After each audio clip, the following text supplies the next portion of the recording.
Doe niet laten weten aan Bart.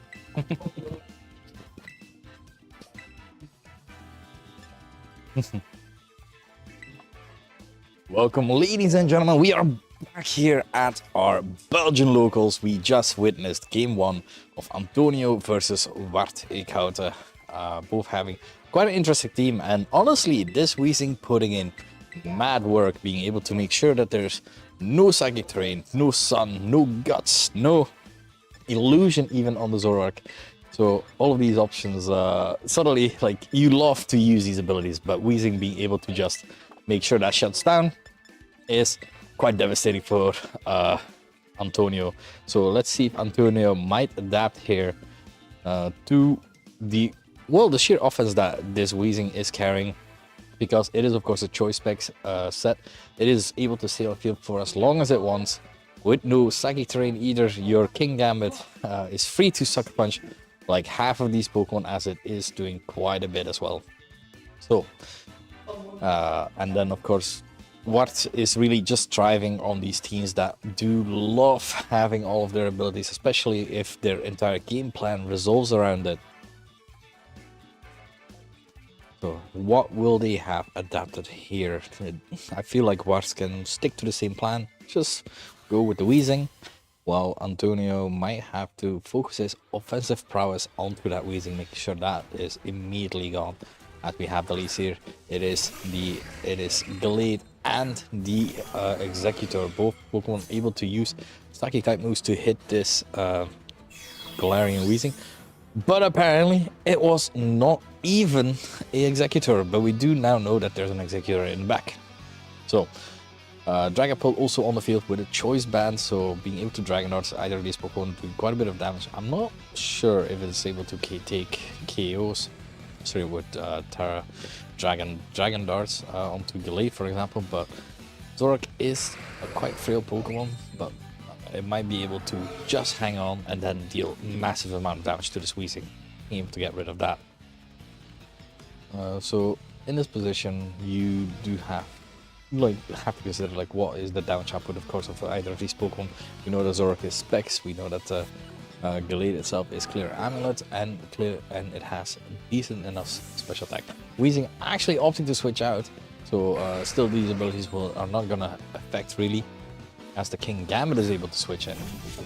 And with King Gambit onto the field, we are seeing the Terra right now. The immediate turn 1 Terra is Dragapult going for his terrifying Terra darts into either of these Pokemon, doing massive amount of damage. It's Choice Bandit, it is a Dragon move, of course, and it is of course Dragapult.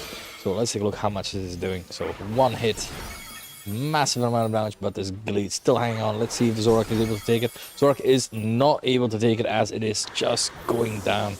Gallade the only one on the field right now, but being able to do something. It is Psycho Cut into that King Gambit, unfortunately, and that was an excellent switch by Wart there, predicting that the Weezing was the prime target here, so trying to adapt here. And suddenly you are lagging a bit behind, as Dragapult is able to exert its offensive prowess. It is still able to Dragon Dart with either of these Pokemon right now, and the King Gambit does not carry is not really threatened by anything, as it is able to just go for a Counter Cleave or even a Sucker Punch potentially on either of these Pokemon. We have a switch out from the Gallade. This could very well be the Indeedee or the Torkoal trying to set up the Sun. It is Torkoal, so Sun is up. Executor is the fastest thing on the field now, thanks to his Chlorophyll ability. Sleep Powder, unfortunately missing the Dragon Ball, so this means this will hurt quite a bit. This Dragon Dart going in yet again onto the Torkoal, and then of course into that Executor. Oof, massive amount of damage, and now the King Gambit has yet to move his Counter Cleave into the Executor, and that Executor has gone down. So rough. Honestly, there's not a lot of words that can describe this better than this is seemingly quite rough. This Dragapult came in, was able to select Choice Band, Dragon Dart, and the options on Wart's side are dwindling. I feel like just being able to go for yet another Dragon Dart and then into a Counter Cleave should be warranted enough for this game. So very well done. Like, the Weezing is something that is threatening, and Wart being able to that. Going for the wide guard. Unfortunately, Dragon Dance is not a move that works like that. Dragon Dance is 2 moves that are separately hit. It is a very special move because it also has auto aim bot to say, as if one of the Pokemon does protect, the 2 Dragon Dance move will go into the other slot. So with that, Kingambit trying to counter-cleave the Toggle isn't enough to kill it. It is enough, and that is the game. 2-0 for Wart. Very well played, as they are shaking hands, and that means that we'll be back soon enough. Ja, Dragonheart is heel speciaal.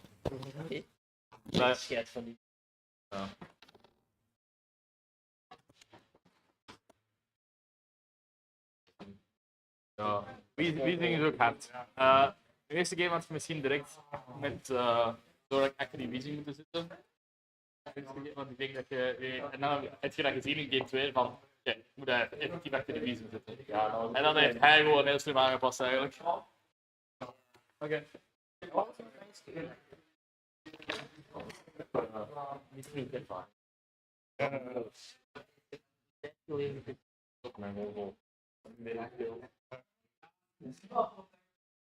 Dat team is ook makkelijk. Dat is een wedstrijd. Ja, heel erg. Ik vind wie zo'n laptop? Ja. Wat de kans? Over ben ik de eerste keer dat ik het niet neem. Dat is onderbrengen.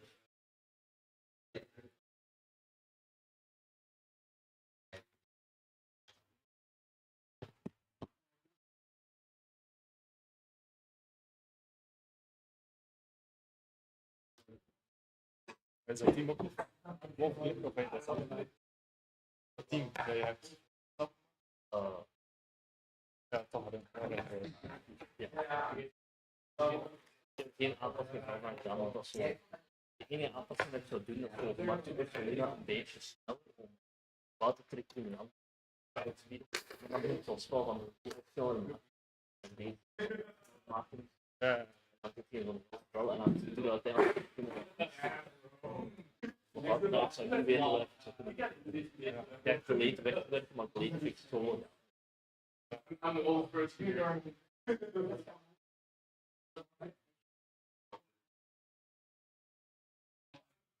hebt het zelf aangepast, eigenlijk ook wat van de startcode en zo. Ja, het ging dan niet.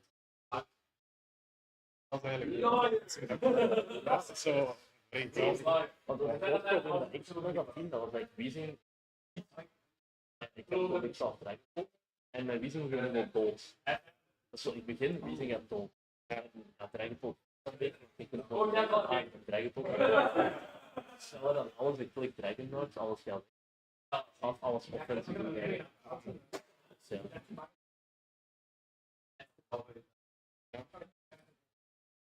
Touch Grow heeft ook zo'n hele weird mechanic. Wat in het veld staat, heeft hij die ability. Als hij uitswitcht, dan kan hij nog altijd, als hij de Weezing uitswitcht, dan is neutralizing gas zo zeg maar een effect. Ja, heel weird. Ik vind het cool. Zo, want hoeveel gebruik je? Later even dood. Ja. Dat is wel ook die game, ik dacht van, ik kan gewoon een random move drukken op doodspel en die gaat dood. Ja, ik dacht dan van, oké, ik wil die nog, ik heb een kans. En dan denk ik van, wat staat af en punt. Dat is ook zo wel.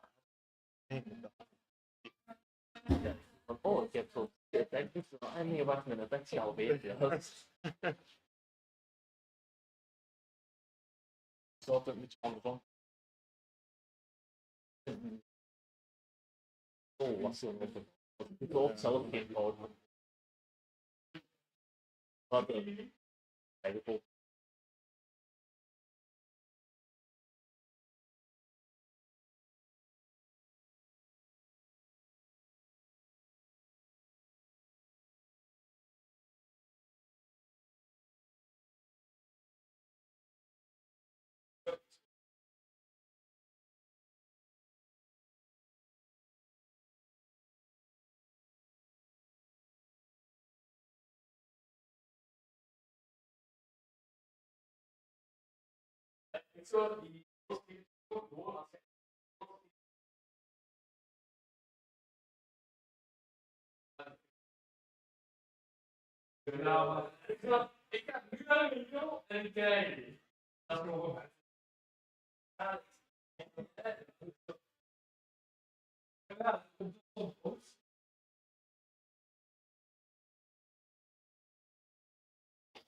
Sweet. Kan make a follow it achter zetten.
Hello, ladies and gentlemen. We are here at round 2, and I've got our local buy here, Apollo, with me, and we are just gonna have a small discussion about these teams, as we do see Christoph opting for the a somewhat semi-version, I want to say, of Marco's team, but instead of the chlorophyll user being Jumpluff, it is the Executor with Size Spam. So kind of a weird combination. And yeah, I agree. It's a Sun combination with, I'd say, some Trick Room, because we do have the Ursaluna there, which is not super common in Sun teams, I'd say. It's not that common, but yeah, you do have versions with it where you are or going for the Trick Room mode, or you're going for the Sun mode with the Tailwind mode. But this is just Trick Room and then hopefully being faster than your opponent. Elias playing a balanced team, I want to say, but with a Ninetales, of course, with Never Melt Ice, which is making those blizzards just a bit stronger. So you do have somewhat of a weather war, but I don't think you really want to switch Ninetales into any of these fire type moves that can come in. So we are having some technical difficulties, but I will commentate in the meantime, as the first match is about to begin between Elias and...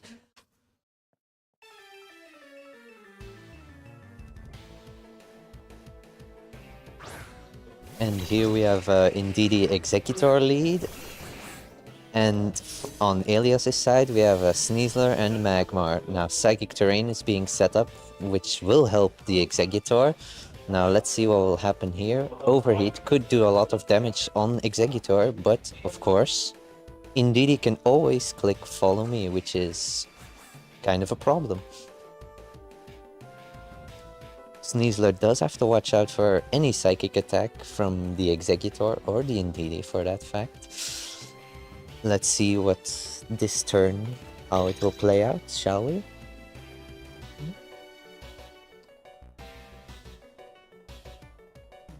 As we see Elias pick his move, we're going to wait to see what happens. alright, we have some weird issues with audio, but that will be fixed in game 3 most likely. Alright, follow me from the Indeedee within that Psychic Train. So you do have a nice expanding force, being able to just go right into either of these Pokemon Dire Claw, not doing all that much to the Indeedee, but paralysis. The lucky paralysis. Overheat. Oh, Even a miss, that's just rubbing salt in the wound, really. oh, Sleep Powder. Vital Spirit. It looks like Christoph didn't read. Like, honestly, we have seen Magmar teams that are running Flame Body in that regard, but I'm also being called for a judge call, so I'll keep talking. So he didn't go for the expanding force, instead he went for the sleep powder. Maybe being afraid of follow me's from the Magmar, but possibly forgot that Magmar had Vital Spirit. As we see the Indeedee click follow me now. Let's see what's going to happen. Another Dire Claw into the Indeedee, and this time, if an overheat comes out, it might kill. Although, with the Citrus Berry, it might just hang on. Unless Magmar goes for something else. No, it is the overheat. The overheat Indeedee barely survives. Clutch Citrus Berry. And now Executor does go on the offensive and knocks Sneasler down to Focus Sash and brings Magmar into the yellow HP. honestly, that did a lot to Magmar. Like, we do know that Magmar with the Violet is superbly bulky. We've seen it time and time again, and seeing how much this expanding force is doing is showcasing that, damn, this Executor kind of strong, Yeah. so to say. As being able to just expanding force is really nice, because it does not have anything to switch it. Indeedee paralyzed, so that means right now we can have a double up into this Executor. We have the Dire Claw into this Executor, rains down Focus Sash and the poison, so that is indeed range. But now Executor is possibly still able to go for a expanding force if it wasn't for this Magmar. And now with the Executor gone, it was gone, guaranteed, even if the overhit missed. But it would have been nice if it was able to be faster than the Magmar and still go for that expanding force. Yeah. Let's see what will happen next. Charizard, interesting pick here, because there's no Sun yet, but probably has Torkoal in the back to help set up the Sun. to deal enough damage to at least kill that Magmar, because that Sneasler is as weak as paper, will die from anything, really. Honestly, if you tech it, you know, like one HP god, you know, like just dodge it, dodge roll it, you know, like the Dark Souls feeling, as we do have that Terra activation from Christopher's side. It will most likely be that Charizard, as it is that Terra Fire just wanting to do that massive amount of damage that it can do. Yeah, with that Terra Fire, I don't think Sun is even needed to kill this Magmar, but Magmar will survive this turn, as it does go for the Protect, making sure that this Magmar... Another para. The Dire Claw really takes us something, yes, as we have another Dire Claw going into Charizard. No effect. Heat Wave isn't able to match to connect onto this Sneasel, because you kind of need it right now. We do have the effect going off, as the Sneasel will go down. Thank God you terrestrialized for that, because honestly, I don't know if that would have killed there. But yeah, as you said, like, now the possibility is still there of like you still have redirection. We know what the Charizard is locked into as well. And now with this Garchomp, honestly, you do have Earthquake now. Charizard did lose its flying typing. Yeah. It no longer has an immunity to ground attacks. In fact, it's super effective and will probably always kill. Yeah, this is will always KO. KO. Pardon me. That's alright. Like, for Fate, as the Indeedee is switching out, it is going into a Torkoal, so putting up the Sun at the very least. But now, depending on what this Garchomp is going for, it is of course a Garchomp still, as the Heat Wave is coming out. Charizard misses the Garchomp. It would have been very nice to hit that at the very least. And with that Heat Wave in the Sun, Magmar still holding on. So even now was not going to be enough, as the Earthquake will take out the Charizard, doing massive amount to Torkoal as well, as not really... Oh, critical hit on the Charizard. Yeah, lucky. Honestly, yeah. That was absolutely necessary. Like, there was no going back there.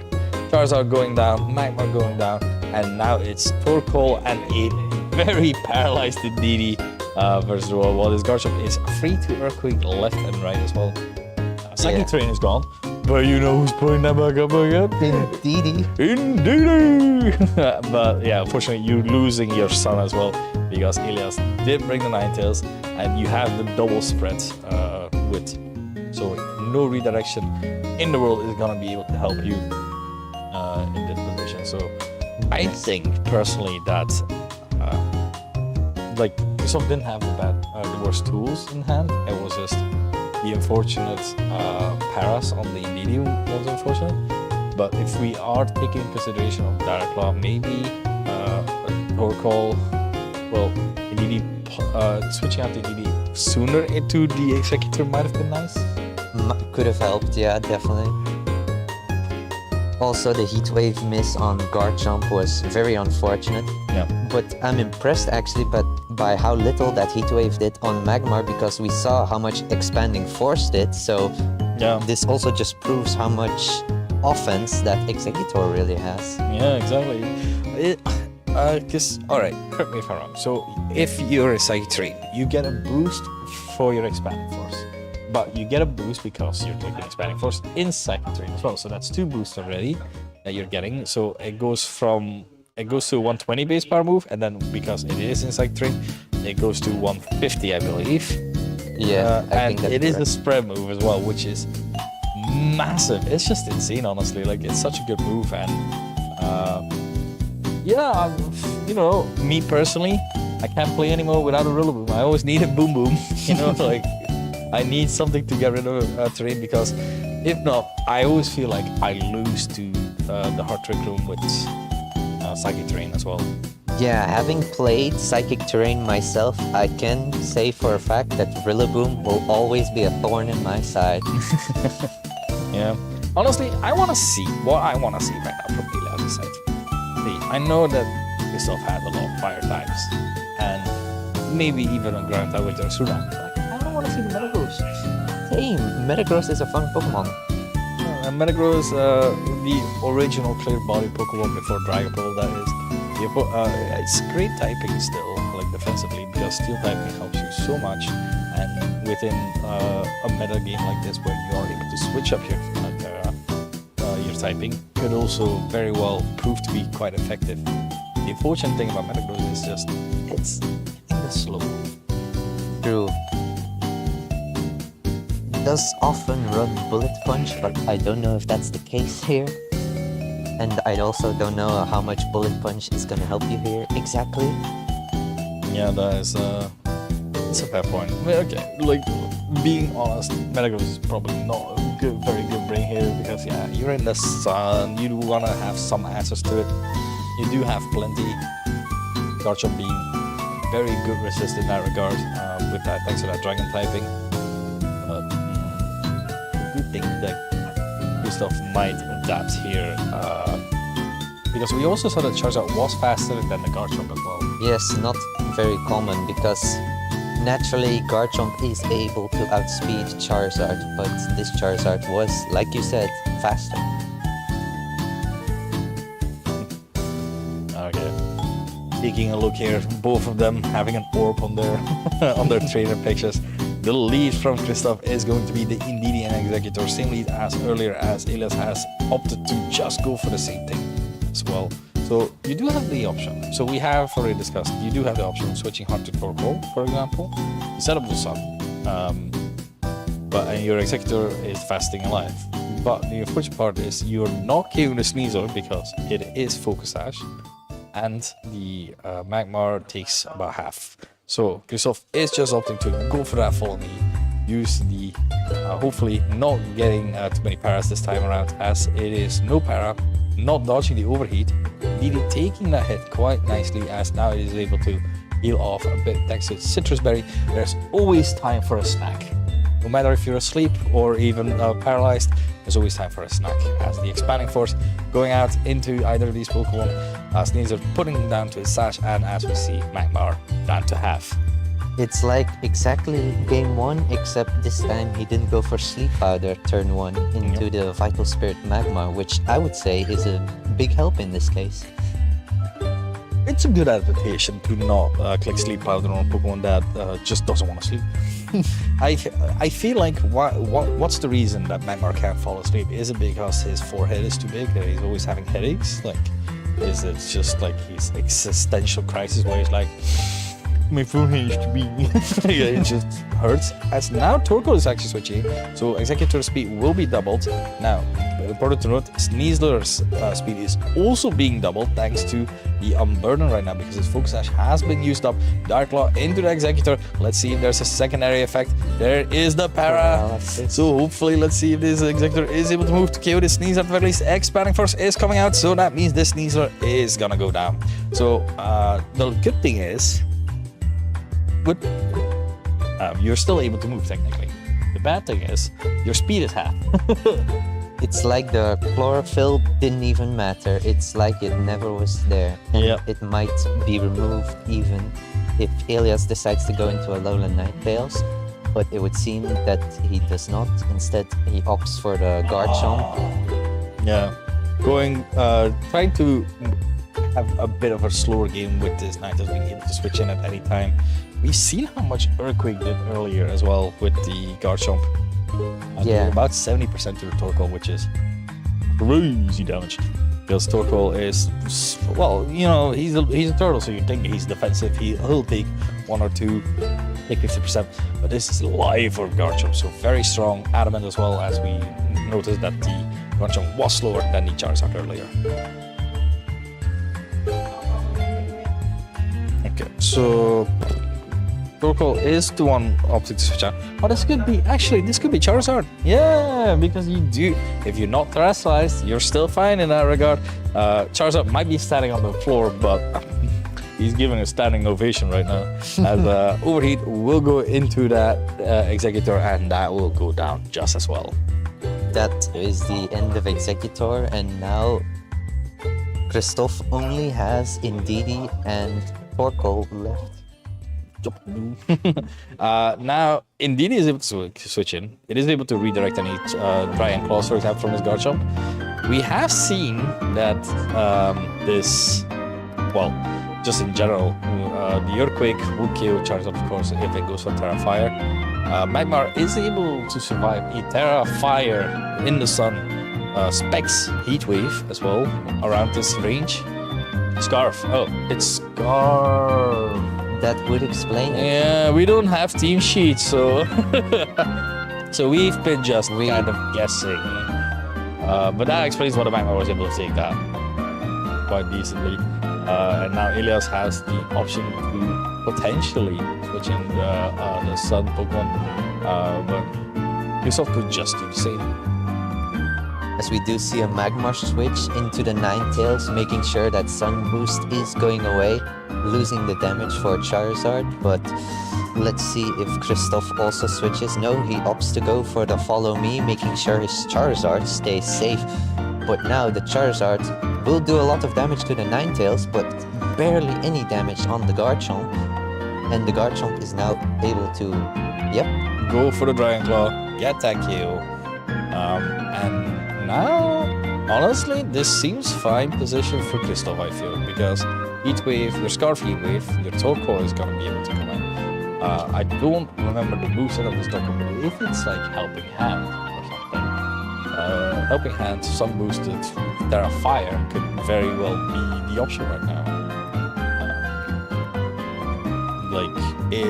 Elias still has the possibility to switch out his Ninetales and switch it back in later for removing the Sun Boost at the very least, but this is a toughie, as they would say. As Ninetales is switching out, it is going to that Magmar, and then that means there's the Garchomp here is going to protect, as it is a relatively safe play here from Elias. Heat Wave kill from the Charizard. Honestly, you want this Heat Wave to not kill. Yep, you don't want this Heat Wave to kill. but the Eruption the Eruption will definitely take care of that. Isn't it better though that the Magmar dies this turn so you can get the Ninetales in safely? Well, it's better for Elias, but talking from Kristoff's perspective. Oh yeah. So if the Magmar was able to hang on, you're still in a position where you are able to just go for a Heat Wave yet again with the Charizard. I do think what the other option could, I can see the way still. So Torkoal still survives, we know that. Charizard Heat Wave will kill the Ninetales. What if you go for that Heat Wave onto the Garchomp and it burns? There's always a possibility. This Pokemon, it's always the way to find it, as Torkoal is actually opting to go for Terra Grass. So yeah, if this Heat Wave doesn't kill, this might be the answer here. I see Elias struggling with the fact Heat Wave, it is missing. Oh, the Ninetales, unfortunately. Alright, Garchomp is not gonna get burned. Blizzard, massive amount of damage. Torkoal, Charizard going down right here. Yeah. And this low HP Torkoal, I don't think it's enough. Yeah, the story about the dragon and the turtle is I forgot about Weather Ball. Ice Weather Ball into Garchomp. That's kind of high. That would have been an amazing play. If that Heat Wave was able to connect, we would have definitely have gone to Game 3, I feel. But unfortunately, Kristoff missing, not believing his Charizard enough. He didn't believe. You always have to believe. You have to believe in your Charizard. If you don't believe and love Charizard, are you really playing Charizard? That's the question. As Elias is gonna go Aurora Veil, going for the Terra right here, just to boost even more right now with this Blizzard being able to certainly kill this Torkoal, as it is single target. It is Never Melt Ice, so boosted ice moves as well. Terra Ice. Elias just really wants his Torkoal. Hey, let's go. We've got another Protect. Let's go. So only needs 2 more to install Snow. So if he's able to do that, hey, Blizzard might miss actually. But then you still have Freeze Time. But yeah. He's got the triple! Alright, no. Okay, Elias has, out of respect, click Blizzard. If he misses, he misses. That's just it. He has to do it. He dodged one earlier. The quadruple is not working out, unfortunately. But the triple went crazy, as this Blizzard is gonna kill this Torkoal. And that is our round 2. Would have been insane if that worked. Yeah. There we go. Alright, we'll be right back.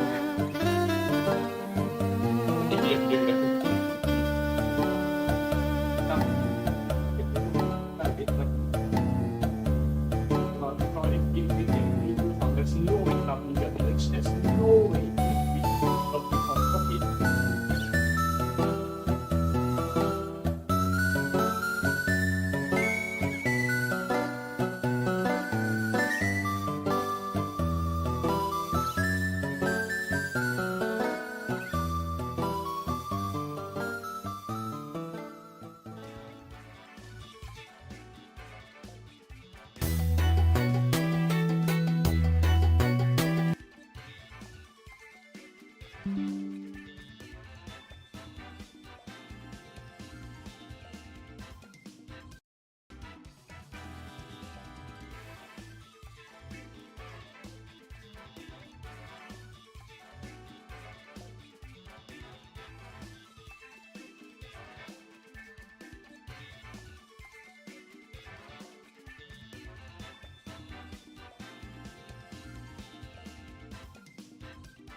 Hello!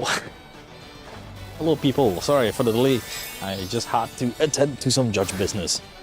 As we have Golago here terrestrializing into that Terra water typing, as we are able to witness here on the stream. So we have Nick versus Rens. Rens with the Dunsparce, with a beat up I believe and rattled to get a speed boost, and then also weakness policy to get a boost as well, as this Golago is able to nasty block right in here in this position as well. Tailwind from the Corviknight being set up, meaning that the opposing team will be just a little bit faster as a knockoff into that Corviknight. Quite nice and quite a lot of damage as well. Tyranitar still a Pokemon to be reckoned with, as Sandstorm Chip is slowly but surely taking down the Dunsparce. Tyranitar is low as we can see. I'm trying to see what might have happened in the previous turns, but I do believe like I know what the Dunsparce is from what I'm guessing. As it is Hyper. Oh yeah, Hyper because it goes through Protect as well. Doing massive amount of damage to the Golago. As the Golago is going to faint because of this double up as well. So the Nasty Paw was unfortunately too much for it, as now it is only this Tyranitar on the field still left able to move, as it is Rock Slide doing enough to kill the Dunsparce and bringing this Corviknight quite closely to a fast and devastating feat. The Sandstorm is over, meaning this Tyranitar special defense has now gone back to normal. Well, you still have the AV, of course, as Rillaboom is actually the Pokemon of choice here, as Hydreigon is the choice on Nick's side.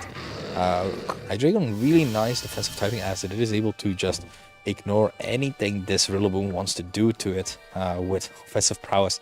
So things like a Heat Wave is very effective on either of these Pokemon. I don't know if there's no more Terra as far as I know here. Hydreigon is able to go is faked out here. You know, this Body Press will be able to kill this right now. So with one more turn of Tailwind, this Hydreigon is the deciding factor against these two Pokemon. It is able to click Heat Wave. Luckily enough, Body Press is not going to be enough to kill Hydreigon, but you do want to make sure you're able to hit this, as Woodhammer is doing massive amount of damage actually. Oof. I did not expect it to take that much, and Body Press will be enough for the KO there. I honestly expected the Hydreigon to be able to withstand that, but nope. I was wrong, as Rens has won game 1.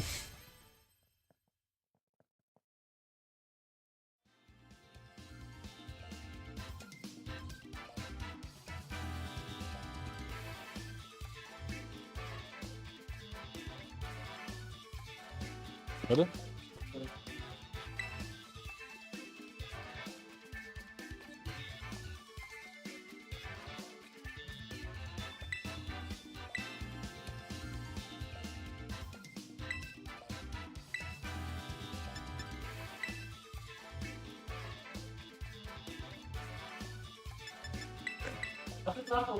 Yeah.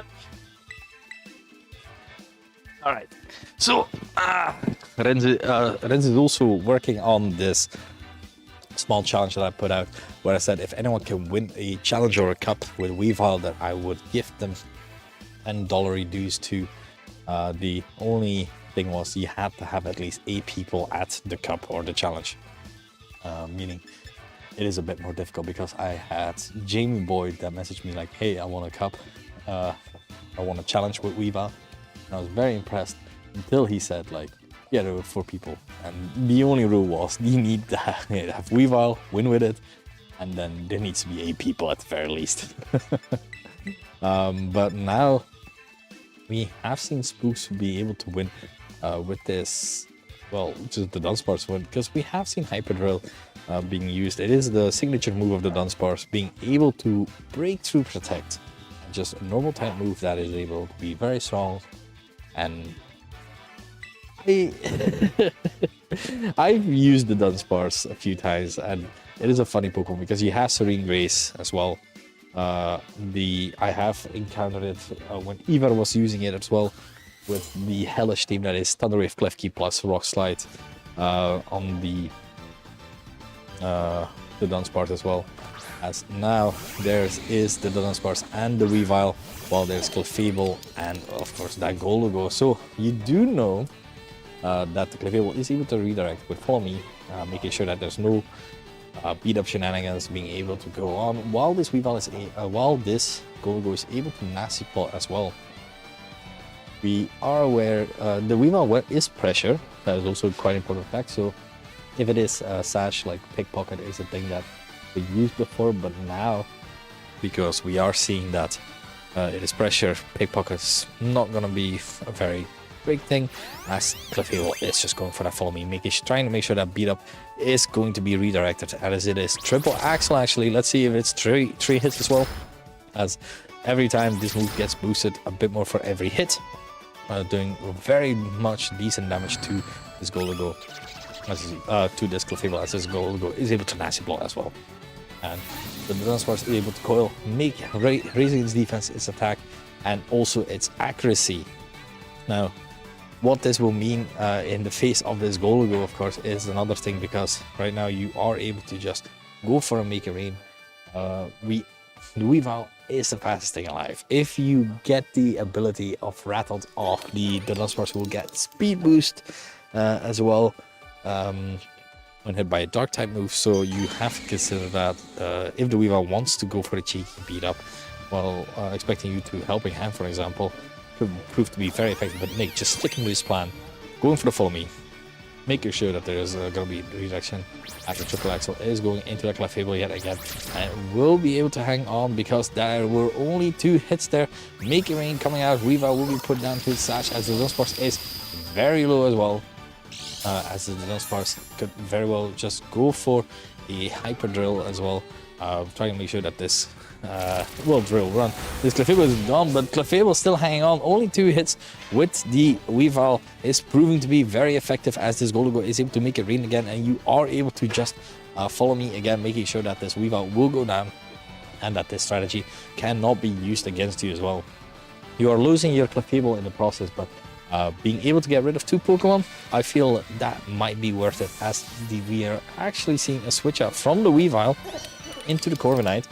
Corviknight will be able to take this Make It Rain way better, as the Dunsparce is protecting itself. So right now we do have the information that the Corviknight will be able to take this quite well, and that the Gologo will be back at neutral. And back at neutral means that it does less damage, and this Corviknight is able to potentially set up another Tailwind like it did the game before. So yeah, now you have to kind of decide what the option here is. You can redirect with Clefable, you can see to it that it is able to do something later, but I do feel like Nick is trying to preserve his Clefable for maybe potential weaker Pokemon that switches in, as Hydreigon is the choice here. We have to protect from the Gologo, making sure that it stays just a bit more safe, as the Dunsparce trying to go for the protect here, failing. But now, because of that, we have a Tailwind, and this suddenly the Dunsparce is able to be fastest thing on, is one of the fastest things on the field thanks to that Tailwind. So right now, this Hydreigon needs to be able to deal with this Corviknight, deal with the Dunsparce, and there's still the Gologo that has to deal with either of them. So I do think you can potentially just let the Clefable go, or you could actually just get a cheeky Nasty Plot in as a double up from Corviknight, and the Dunsparce could very well mean the end of the Hydreigon. As we do have that Terra here right now. Body Press will no longer be super effective. Nick will go for that Terra Fire. Terra Fire Hydreigon, terrifyingly scary as well, as a Heat Wave is imminent, being able to hit both of these Pokemon. If it doesn't miss, of course, as the Body Press is coming out, not doing all that much damage, losing its Dark typing is helping it. Hyper Drill going into the Hydreigon, is it enough? It is not enough, hanging on by 6, as now the Heat Wave is coming in and trying to kill both of these Pokemon. And with another Tailwind turn gone, this Gologo is free to do anything it really wants here, while the Rens has a complete board wipe on that regard. Gologo is just opting to go for the Shadow Ball, trying to make sure that that Corviknight was going down, if in case of a miss, for example, or even a Terra. Then we have Weavile being able to switch in. We have seen already that Weavile is super low, as Rillaboom with the fake out does carry the potential to just be the Pokemon to be annoying, really, so to say. As you do have to respect the Hydreigon still. You might have Tailwind up, but this is not the easiest decision here to make, I feel, because Rillaboom does have the redirection. Weavile does have the good stabs to hit all of these Pokemon quite effectively. As we have the Terra from the Rillaboom, is most likely going to be that Terra Fire, of course, as Rillaboom does manage to carry that quite often, being able to resist Make It Rain, being able to make sure that Heat Wave is not doing all that much either, and Goligo is just opting to protect itself.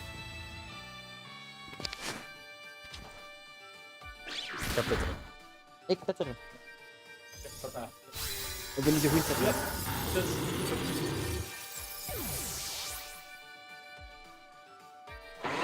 Oh, Weavile, let's go.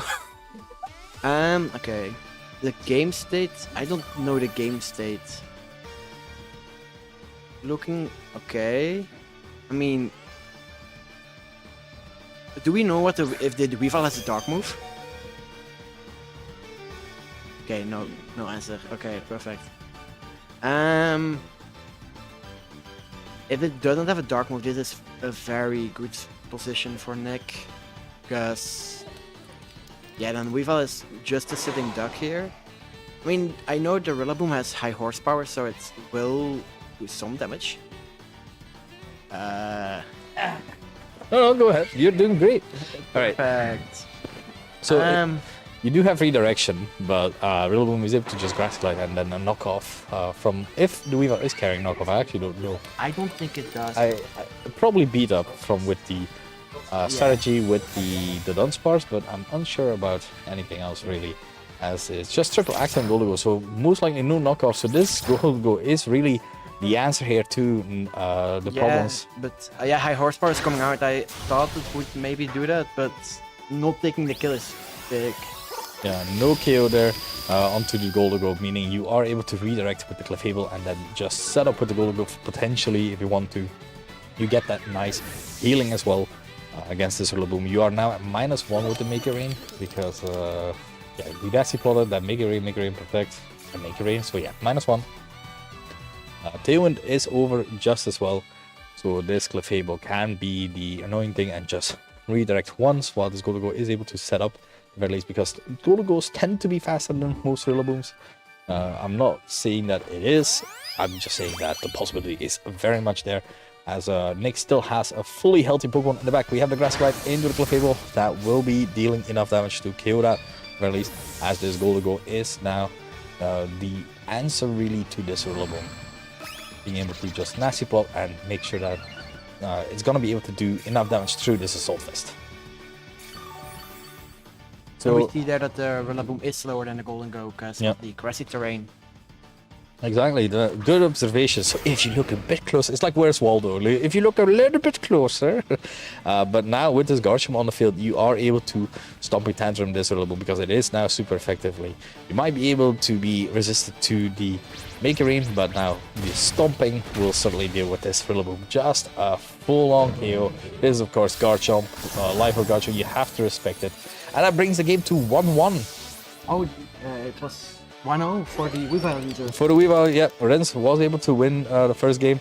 The second game was a bit harder from what I've seen because the Clefable was able to redirect any sort of beat-ups to that were meant to go into the Weavile.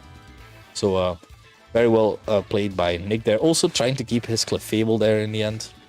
Was also well adjusted. But now it is Renz's turn to adjust yet again. The Dunsparce worked well in game 1, but now you might have to consider some other options. Yeah, the Dunsparce is really just struggling into Clefable because it can't set up with Coil. Yeah. And then the beat up strat just doesn't work, so yeah, I don't know what he's going to do to beat that. Not bring it. Yeah, maybe. I do feel, because like if you're looking at Nick's team, I do feel like a Pokemon that seems to be really good on Renz's team is that Blaziken. You have fire moves and fighting type moves, as you are able to hitting able to hit a lot of these typings on Nick's side. Nick is able to terrestrialize defensively, switch out still, and he's got redirection as well with Clefable to just make sure that the biggest threats to Rez's team are still unable to deal with it. But I do think bringing the Clefable and then, well, Clefable plus 3 other mons seems to be a fine option here, I feel. Yeah. Both on both sides actually. Yeah. Yeah, just bring Clefable with Yeah. you. Just, you know, have a good time. Um, Let the Clefable friends be together, moonlight dancing. do we know if they have a steal move on either of the Corviknights? Or is that So unsure? from what I've seen body press Tailwind on Rens's side. I have not. I don't remember what Nick has said. Also body press Tailwind Roost, I believe it was from the last time I saw. It might have been adjusted a bit. So yeah. Oh, Nick does not want to lose this because he is too old. He's got the down pair right now, so he's full focus mode right now to try and get this as well. While Rens has to win as well to get that sweet money for Yep. getting a Weavile win potentially. There are multiple people doing that this tournament, so that's How are you doing, brother? 2-1. Okay, you're still in. You have still in it. Yeah, you're still in. Weavile, it's not been the worst one on my team, actually. Is it the Arcanine? Yep.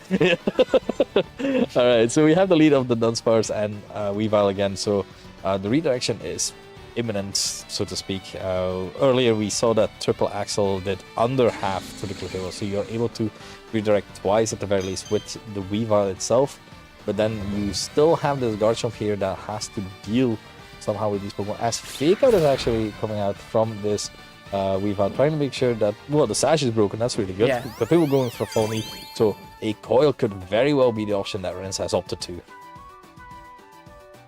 As a Coil is gonna raise the defense and the attack stat, and of course the accuracy of this Dunsparce, being able to take whatever move that this Garchomp might want to go for just a bit better.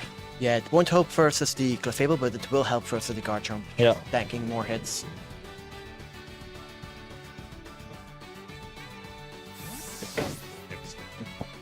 So Hans switches out his Weavile for Rillaboom instead of the Grassy Terrain and weaken those Earthquakes from coming in.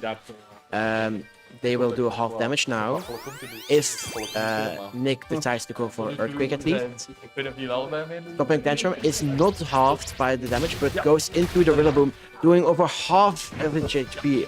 Holy, that is way more damage than I thought it would do. That's a strong Garchomp. How much did it do? Half. Oh my god! Yeah, I did not expect that. Yeah, that is a devastating Garchomp here, really, and there's no beat up right now that you can do, so Yeah. this Garchomp is able, well, it's not able to like Earthquake or anything with the Grassy Terrain, but like half before the Grassy Terrain was able to heal it, so this Rillaboom might just as well be in range for another Dragon Claw.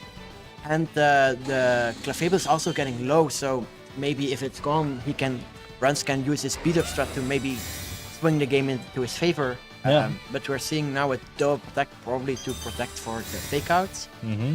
Let's see if Rens abuses this. Or Yep. just. They try to go for the fake out, so I mean, Hyper Drill, the signature move of the Dunsparce, Yeah. does go through protect, and we see it right here, doing a good chunk of damage. no KO yet, but That's the- you do. It is good damage as this Garchomp is doing life or damage to Yeah. itself. You have the Grassy Terrain healing, but in that way, so does Rens right now. So you don't want to lose your Garchomp for free. So you want to be able to deal as much damage as possible with your Garchomp right now, as this Clefable is able to redirect, for example, and he moves. But a Wood Hammer will still be devastating damage as well.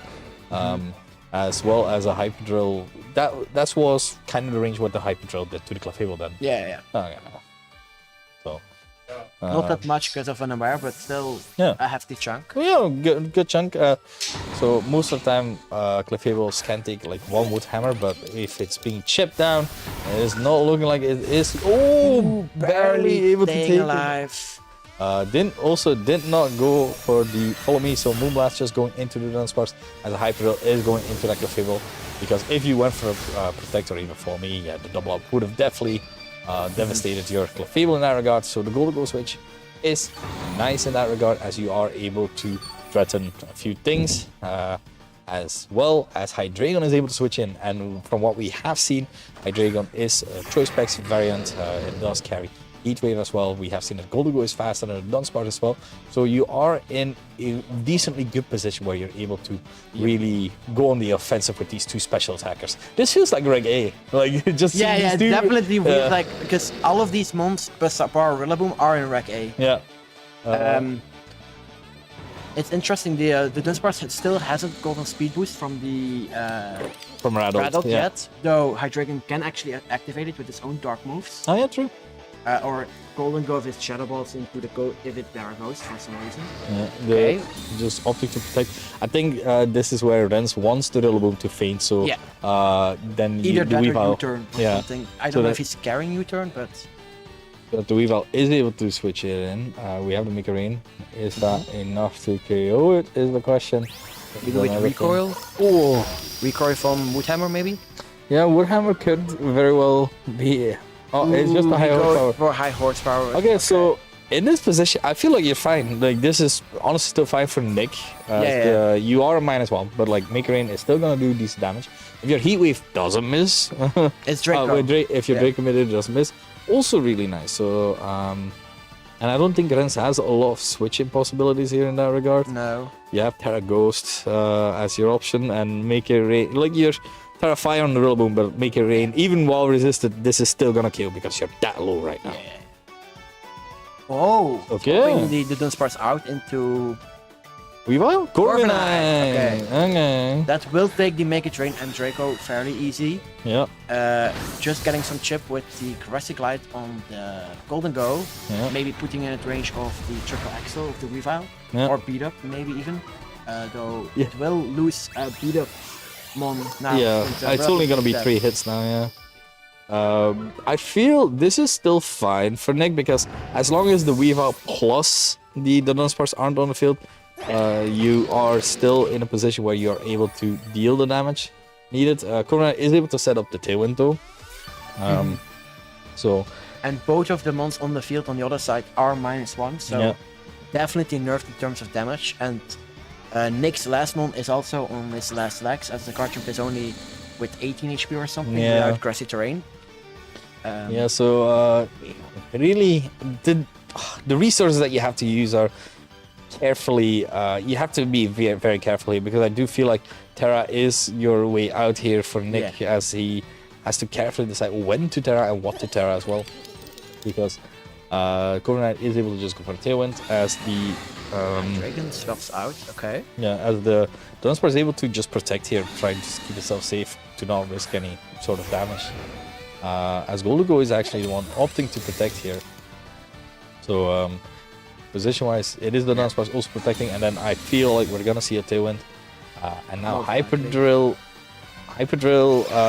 could go to protect from a Garchomp, but it's not affecting the Golden Go. Golden Go is able to Terra Slice into Terra Water, but then you are getting hit by something else. Like, I feel this feels like a good pin for Rens, as he is able to threaten, like, Press plus Hyper Drill Yeah. into the Garchomp slots. yeah, as Which does allow for the Golden Go to do something maybe later on the line with a Nasty Pot or something, but it is still a very rough position here, as you have to kind of see what to do.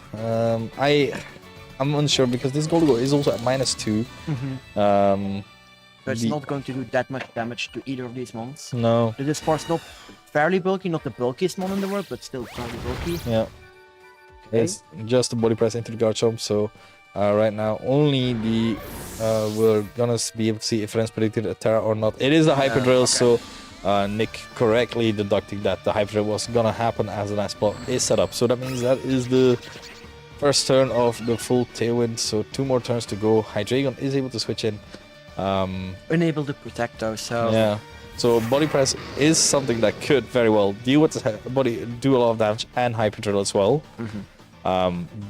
you have the Terra Fire in that regard, but then the Golugo is scared of a drill run from this. So this is getting close. This is having to make some real close calls here to correctly assume what's going to happen, as the Weavile is also still in the back. You do need 2 Pokemon to versus this Weavile, so preferably both of these Pokemon are able to survive. Ren's goal is to KO at least one of these Pokemon, and then he should be home free, as Hydreigon is going for that Terra Fire. There's not going to be a super effective body press. There's and that also means that its Heat Wave is just boosted by a bit. Dunsparce actually opting to protect, stalling out the Tailwind turn for potentially Weavile to switch in later. Roost from the Corviknight. Ooh, bit of a greedy play there, as Heat Wave could very well mean the end of this Corviknight if it is able to connect, because it is Specs, it is Terra Fire. Let's take a look how much this Hydreigon is doing. It is at full health, as Heat Wave is just able to devastate this Corviknight. Okay, now suddenly the turns have tabled. The turns have tabled. It is. That is, as you actually have said, there's still one more turn of Tailwind. Yes. Weavile has access to Fake Out and Beat Up. Yeah. So, yeah. So you have to call here if you protect your Golugo or not. I think that's the thing, because that's the one thing. Because if the Dunsparce just goes for the double up onto Hydreigon, like you not KOing it with Hyper Drill plus Fake Out, but you're doing enough damage so that Weavile might be able to KO it with Triple Axle in that regard the next turn. So this is it. This is the call that you have to make. Renz has to decide which one of these 2 Pokemon is gonna he's gonna go for. Does he go for the Drill Run just into Golugo, expecting it not to protect? Is he gonna go for the Hyper Drill into the Hydreigon to just try and KO that, or for the next turn? Oh, we have the Terra. It is gonna go for the Terra, so Beat Up could just as well happen. We have the Terra activation. It is Terra Ghost right now. A Make It Rain will definitely be able to KO the Weavile. I do not believe it will be able to KO this. Definitely after Beat Up. Oh yeah, after Beat Up. Yeah, true. I forgot. So much damage going. Yeah, Rattled, Dunsparce activating, and the Weakness Policy activating. So if this is just both Pokemon, if Nick is just attacking here, this could very well mean the end here, depending on what the Golugo did, because I was so focused on the game state that I didn't look at what the options is. It is a Hyper Drill, so the Golugo isn't going for Protect. We have potential Make It Rain happening right now, and is it enough to KO either of these Pokemon? Because Weavile is at 1 HP. Yep. It's just a Dunsparce. It is a normal type, so it is quite a lot of HP. Make It Rain coming out, and it is enough to kill. And Nick pops off, and he's got it. He's so excited.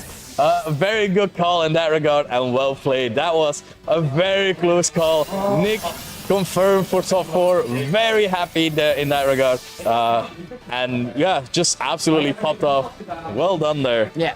I don't know if the beat up call was the correct call. I think out Hyper Drill would have done the same amount of things while still having your advantage of. You just have to call them for Protect or not. I feel like that was.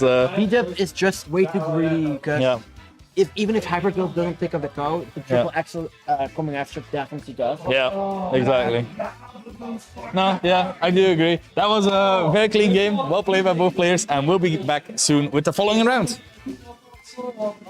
Ik dacht zo als je drill raakt of zo. Wij hopen dat contact. Ja. Sorry. Het was een heel... Want ja, jij kon callen of zo dat hij ging protecten. Maar je hebt toch geen 2 make it race met de dunst? Nee, maar dan... Nee, maar je leest geen 2. Maar het ding is dan, ofwel calt je dat hij protect of niet. Je fake had naar Hydreigon. En dan kun je drill run doen. Je houdt je de Hydreigon. En dan is dat 1v2. Hyper. Maar je hebt nog 1 beurt van Tailwind. Nee, Hyper gaat nog niet op Golden. Nee, drill run op Goldingo, dat te keren. Ja, het was een... Want ik was heel van het denken. Dat was echt al een call maken op Golden om die te protecten. Maar ik moest niet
Welcome to round 4, ladies and gentlemen. We are here. I've got the next person with a bye here. How are you doing, Matteo? I'm doing pretty good. I've lost every game so far, but it's probably because I'm using a weird gimmick team. I mean, hey, But- bear tick, kind of funny. Frost Yeah. breath, what was it? Well, With frost breath? yeah, but it works, I guess. As long as you didn't have redirection or fake up or a mon that's faster. Oh, so a lot of things. Yes. So we've got this match. This is a win, and we have seen Antonio in round 1 before, and right now we have Niels as well trying to get into that top 4. We already have Nick and Elias both confirmed for our top 4. Nick we just saw win as right now we have this Executor and Torkoal lead for Antonio, while Niels has this Incineroar plus Ursaluna lead. What do you think can happen? I think there might be a Zoroark at play here, but that's just my guess. Yeah, it's definitely not going to be the Torkoal in that regard, as the Torkoal did set up the Sun at the very least. The Ursaluna coming in, and the opposing Ursaluna protecting to make sure it doesn't get out with some super effective Leaf Storm. Incineroar going for the fake out on Ursaluna, not doing much, a bit of chip. And the Sleep Powder coming out into the protect, so no mon's going to bed this turn. Yeah, Neil's not wanting to risk any sort of sleep powder shenanigans happening to itself, as both Flamors have activated on these bears. And now we're gonna be able to see which one of the two might be the faster bear, because they're just able to give out that offensive pressure of just facading or headlong rushing. Yeah, it really depends on how they've been trained, and now the neat thing is Ursaluna can get put to sleep the Executor, because it's now burned, so yeah. And the Incineroar is safety goggles as well, I think, so that does help it. So as well. no sleep powders, a terrestrialization actually on the Ursaluna. Trying to make sure that it is not going to be able to hit by any sort of facades. So if you're trying to hit it, it will be a headlong rush if anything. With that Terra Ghost also negating its fighting weakness and its weakness to, of course, grass, as Leaf Storm is doing a lot of damage to the Ursaluna, but still hanging on. Flare Blitz from this Incineroar in the sun. Massive amount of damage. But now it's bear versus bear. Who is the faster bear? As we have the headlong rush going into that Incineroar, and that Incineroar is suddenly gone. Now we have the Ursaluna still from Niels' side having to move, is apparently the slower Ursaluna as well. So what will they do? It is just a facade bringing down this Executor to its focus sash. It could also be a speed tie, which kind of makes it like you'd be gambling with speed, because the Executor can knock out the Ursaluna with Leaf Storm because of the special attack drop. So if it's a speed tie, we might be seeing a double knockout if he switches it to Flamigo and just opts for the Earthquake. Yeah, exactly. An Earthquake could very well be the defining factor here. Leaf Storm is a very strong move, however. I do think, because the Ursaluna took that match from a neutral hit, that the next Leaf Storm might still be enough for... Yeah, with the burn damage, it might still be enough to get the knockout. So now we're basically going to have to see, are we going to see a protect from the Ursaluna, or are we going to see an Earthquake? Yeah, it is one of those places where Ursaluna players love to do this, where you're putting your opponent in a position where they have to really respect you, because Niels even has a third option of going for a potential substitute even. His pay is very low, so I would be very surprised if they did. But we are seeing a switch, actually, a fourth option as well. Porygon 2 being the one switching in right now. With the download, getting its special attack raise. Now this Flamigo is a thing going to move is expanding force into this Flamigo. Flamigo will be able to hang on, as it's not even bringing it down to Focus Sash. Wow, Close combat into the Ursaluna, and that has been dealt with. I actually thought there was going to be a Terra Ghost to keep the Ursaluna safe from the close combat, but no, apparently. Maybe not. Maybe he's saving his Terra for the late game. Yeah. There could be something else that might need this Terra a bit more, because Porygon 2 is an interesting Pokemon to have. The unfortunate thing is we already know that there is a I forgot its name, a Torkoal. So setting up Trick Room might not be in your best interest, because as long as the Torkoal is there, it might be able to win the end game with those strong eruptions as well. Yeah, but the thing is, Executor with the Chlorophyll ability, double speed, outspeeding everything, being the fastest mon on the field, they could just sweep with Terra Psychic Expanding Force. Yep. You don't have to go for Trick Room, no Trick Room needed, and if he goes for Trick Room, you can always switch to Torkoal and sweep with that Charcoal boosted Eruption in the Sun, which deals massive damage. Yeah, we can't forget that the Executor is -2 still, right? Oh yeah, the Executor is -2, I totally forgot. The Sleep Powder! He believed! Hitting the Porygon too, which actually, Porygon 2 is now to sleep. Now it's up to they're probably going for Trick Room here. They're getting the Torkoal. Nice play from Antonio. Nice play from Antonio with Sleep Powder. Antonio with the Sleep Powder, making sure that the Porygon 2. Oh, I actually thought he was gonna go for Trick Room, but apparently not. Indeed, he's an attacker, right? That's what I've heard. I always see Indeedee female as a supporting one, and Indeedee male as like this fast sweeper. Yeah, absolutely. Yeah. But So now the Torkoal is coming in, I think. Yeah. Yeah, the Torkoal is coming Torkoal in. is the last Pokemon. There could be an. Oh, it doesn't have Earthquake. I thought he had Earthquake. no, it's substitute in that regard. This could make it very difficult. It's gonna come down to if Porygon wakes up and if Torkoal's gonna protect, because if you go for a Headlong or Torkoal, hoping to get one-hit knockout, it could protect Indeedee with the Psychic. Yep.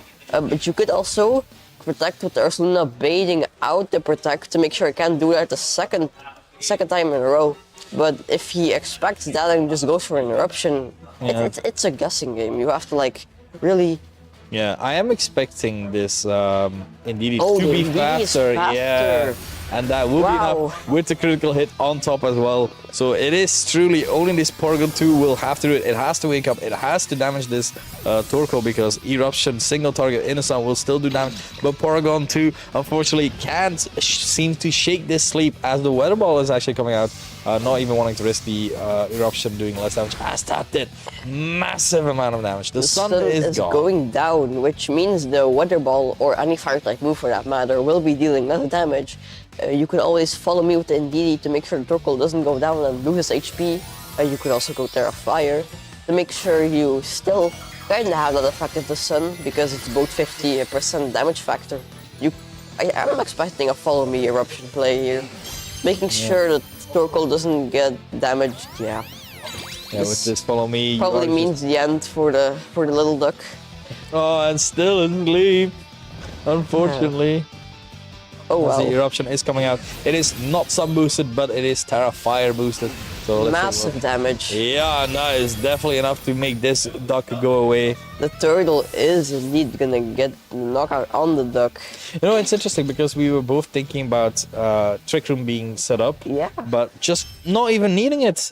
If your Indeedee is faster than your Ursaluna, Yeah. Ursaluna has been chipped Of down course, enough where but- you're just able to use that psychic brain of yours. Yeah, the to psychic terrain boosting of the psychic, it can deal some massive damage if you're not.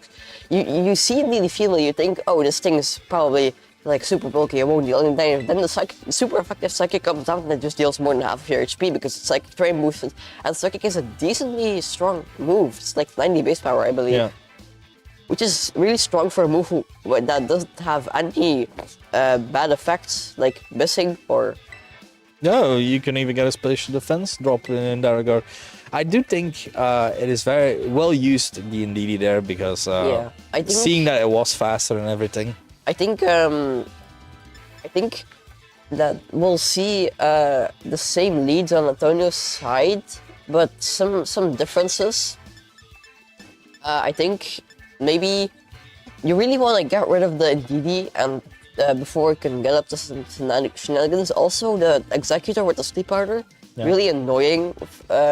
So I think you want to prioritize getting rid of those two. But it's going to be really hard because I have such good synergy with the Expanding Force. If you just lead Indeedee Executor, you can just Expanding Force or Follow Me and just, or Trick Room for that matter, getting in your two slow sweepers and just cleaning up from there. Yeah. It's going to be really hard. That's the thing. As long as Sun is an option for Antonio, he does have that speed, momentum. But then again, if Niels is opting to go for that Trick Room mode, then there's that Torkoal, that pesky little Torkoal that can do so much damage as well. Yeah, and you So- also always have the chance to fool your opponent into thinking, you have a different lead with the True. Zoroark.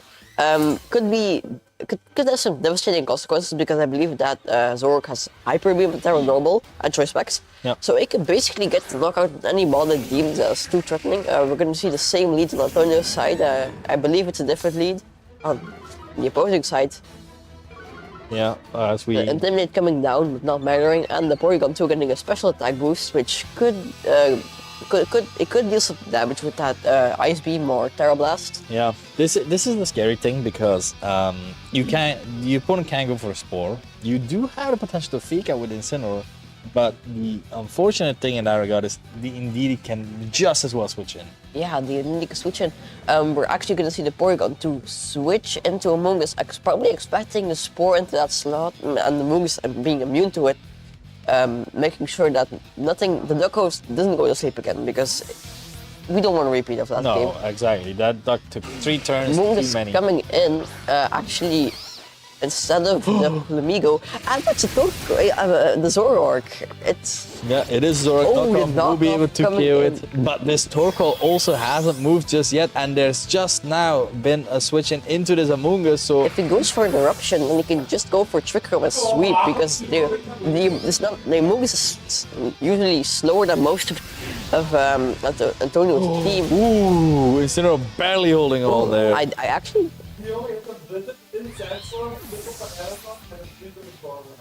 Direct.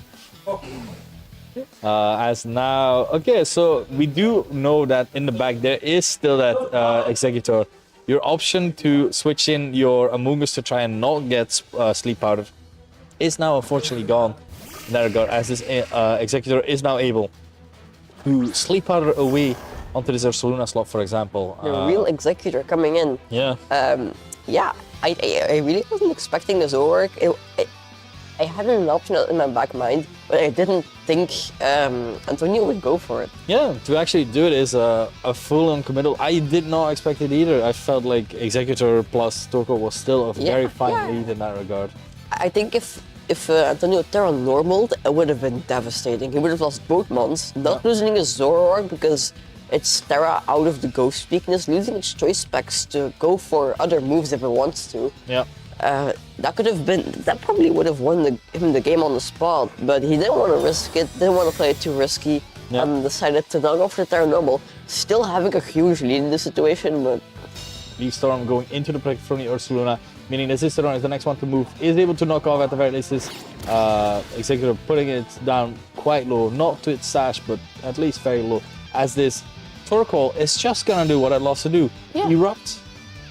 It's not been damaged, its eruption is at full power. If the Leaf Storm comes out, the Ursaluna is gonna be really important in this situation. If you probably Terra Ghost in this situation and probably try to get rid of the Torkoal and Ice Beam into the Executor with Porygon, or you could go for a Trick Room with the Porygon, because you could KO the Torkoal, and then you have a Ursaluna, and we saw previous game, his Ursaluna was slower, so we could just sweep. A lot of options, and I think something's gonna go to sleep this turn. I think it's interesting. I think like Antonio has to rely on the Sleep Powder, unfortunately, because his Porygon 2 is a thorn in his side, unfortunately. Yeah, 75 accuracy, I think. Yeah. You really don't want to risk it. The chance you miss is lower than hitting a Sheer Coil, but yeah. I mean, if they told me you can you can win the lottery by with 75% chance, I'm taking those odds. You know, like I think I do this as well. Switching the Torkoal, make sure it doesn't go down too early. Trying to maybe expanding force. Oh, expanding force. I totally hadn't thought about that. I was gonna say switch the Torkoal to have in the back to make sure the Torkoal doesn't go down, to maybe turn a potential Trick Room against it, but no, he's just gonna go full offense. Yeah, full offense, Terra Psychic, expanding force. I think the Ursaluna doesn't take this. The Ursaluna will take it, I believe. I don't know. It will take a lot of damage though, as this is gonna be devastating at the very least. The Porygon takes it, but the Ursaluna critical hit the Ursaluna. No! I think that mattered. The game is sealed from this point. The Porygon doesn't have enough damage to get past Torkoal and follow me indeed. Yeah. And that's a game. That's just the game. That is, oof, the critical hit. I do think that it was. I do think it mattered because probably a Headlock Rush into the DD, it would have KO probably. I don't know, probably. And then you just have a Torkoal. I think the crit really mattered. Yeah, You know, sometimes, that's just the game we play. yeah, unfortunately. You can't really be mad at it. It is, as this, it's just able to redirect while this circle is freely able to just go for eruptions as much as it wants. Yeah. We could have gone to a game 3 here, but the crit saying, nope, we're gonna keep it to 2 games. You know what? We'll keep it at 2, unfortunately. So that means that Antuna is the winner of this set, so he's 3-1 as well, should be guaranteed for top cut, and Niels is 2-2. Well played, both players. These side spam teams are really scary. Yeah. We'll see you in top 4 then. We'll be right back. That's...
Hello everyone, we are back at the Cup in Boom. And Yes, here, semi-finals right now. We're seeing a very interesting match.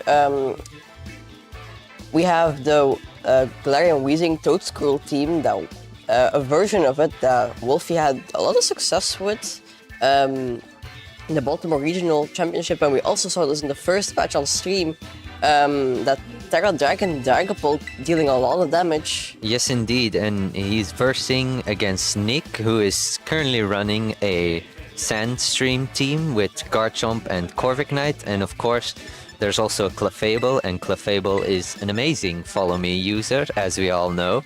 Yeah. We also haven't seen the Tyranitar mode yet, so Hopefully we'll see that yeah. then. I don't know, the Weezing might shut down the abilities that make Sand so good, so I don't know if we're gonna see it, but it'll definitely be an interesting match. Nick eliminating the Weavile the Dunsparce team we saw a little earlier, with also the Choice Specs Hydreigon reminding me a lot of Regulation A, where that was really popular, but it's fallen off quite a bit, but Nick believes it can be good again. Yeah, and as the match will start, we'll see what the leads are and we'll see how it goes. Okay.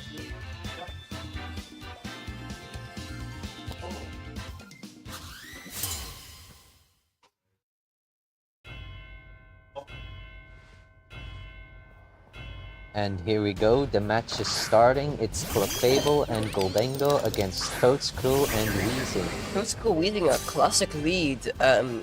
Toadscruel being really fast on running Spore and Weezing shooting on all abilities. Even the Mycelium Mite on Toadscruel, which is actually hurting it, making its status moves move last. But without that ability, no limits. It's the fastest Spore user in the game without this ability, making everything snooze. It's if you don't have even the Goldengo, who would normally be immune to Spore with the Good as Gold ability, now it isn't, because Weezing with Snooze and Gas shutting that down and making the Toadscruel being able to put the Goldengo to sleep, which is really dangerous. Probably a Follow Me coming out to the table, trying to make sure the Goldengo doesn't fall asleep. And we see a Terastallization turn 1. Yes, it is gonna be this Weezing into Terra Fire, probably to try and knock out this Goldengo as fast as possible. We'll see what this Clefable does. It might go for the Follow Me, but it could also just protect Tangtary. It is going for the Follow Me. A good safe play to protect your Goldengo. So we will see the Clefable blocking the Spore because of the safety goggles. And the Goldengo going for a nasty blood setting up here. This could be really dangerous. Yeah, totally for free. And now Flamethrower will hit the Clefable. The Clefable can keep going for Follow Me, and the Goldengo can just deal massive damage. You could also go for a Protect on the Clefable, trying to do something there, making sure it's keeping its HP, so it can go for another Follow Me the turn after. But I wouldn't. The Weezing gonna go for Terra Fire Flamethrower, it seems, probably knocking out the Goldengo in one hit. You probably go for Follow Me here. Yes, we'll see what happens. Another Follow Me, making sure that Goldengo stays safe and doesn't take any damage. An Earth Power will make sure that Clefable can't take another Flamethrower, as we see him make it rain, and it's almost killing Toadscruel and does a lot of damage to Weezing as well, Yeah. even though it's resisted. That nasty blood dealing double damage with any move. It does a lot of damage. Now we see Clefable faint, cannot take that Flamethrower, but there's a problem. The Goldengo is still at full HP and is almost KO'd both. Now the Garchomp coming out, if this Goldengo is Terra Flying, it could go for Terra Flying and Earthquake, but I don't actually know what Terra it is. Could be. You could also just switch out the Goldengo, maybe, or protecting it. It probably has Protect, baiting the double attack into the obvious threat for, you could just protect it, making sure it doesn't go down, and the Garchomp can just clean up. Yes, we'll see what happens, but as it's most likely that the Garchomp is the fastest thing on the field, so that's very dangerous. And the As we Goldengo do- indeed going for the protect. Yep, probably an Earthquake coming out right here because it is fast. Toadstool making Rage Powder, trying to bait out an attack to protect the Weezing, but no, a great Protect and Earthquake will KO both Pokemon here, giving Nick quite a huge lead, I'd say. Yeah, quite a huge lead. It's now 3 against 2. The Garchomp and the Goldengo are still at full HP. Goldengo at +1, and the Terra on the Weezing completely wasted. So the neutralizing gas now gone. So yeah, you could have fake out pressure with Palm Up, but I don't. It's not gonna stop Goldengo, and how much can the fake out pressure help you here if Yeah. Garchomp has Rough Skin? So Yeah. if you use fake out on Garchomp, you break your own Focus Sash practically, which is not exactly ideal. I'd Yeah, say. you don't take a hit from Goldengo, so you really want to keep that focus sash intact. You have Goldengo and Garchomp is just such a dangerous duo together, especially when the Pommel basically just really you basically need to knock out the Goldengo before you can damage the Garchomp with Pommel, and because one, Goldengo just protected so it's not safe anymore, and two, if you close combat into the Garchomp before the Goldengo goes down, you lose your Focus Sash. Probably either getting a Stomping Tantrum from the Garchomp or a Make Your Rain. Stomping Tantrum into the Palma, good read from Ward. He clearly read the Stomping Tantrum, and now Make It Rain, hitting the King Gambit for pretty minimal damage. Can tank that pretty well. Yeah, As we saw the King Gambit go for a Kowtow Cleave, this should knock out the Goldengo. It survived. I've never seen that before. I have I'll also be never seen. honest. Either that Goldengo is really bulky or the King Gambit doesn't have a lot of attack investment, or both. This is probably going for a sucker push. It's gotta be both, right? There's no way. The Goldengo go for the protect. What reading this? A sucker punch into the Garchomp, and now if the Palmot went for close combat into the Garchomp, it's gonna take out the The Garchomp, Garchomp is going down. practically wasting the protect of the Goldengo. Yeah, because now you're not safe anymore. You can just either you need to go for a Nest Belt, predicting the sucker punch again, or switch it out, but you can't because now you only have 2 Pokemon. So the Goldengo is practically neutralized. We But do see a Hydreigon. yeah, in the this Squirtlex Hydreigon could go for a Terra Fire Heat Wave. And I don't think the Pommel takes that. You probably need to read. I don't think the Goldengo goes for Nest Belt here because We'll see what happens. Yeah, we'll see. But this is very scary This is for very both scary. of them because, well, it all ends up who makes the correct read, I'd say, because yeah. Nick has a play and Ward has a play, but it all depends on who reads the other one, really. Yeah, I think the Hydreigon is a very good position. Just knock out the Command on the King Gambit. Terra Fire Heat Wave. It could miss, which could be game losing.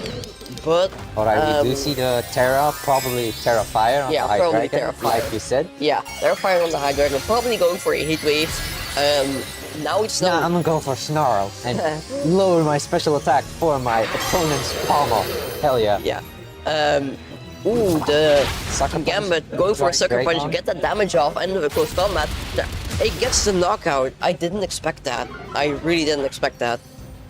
The Goldengo didn't. I don't think he went for a nasty plot to block the sucker punch, but I don't think it matters.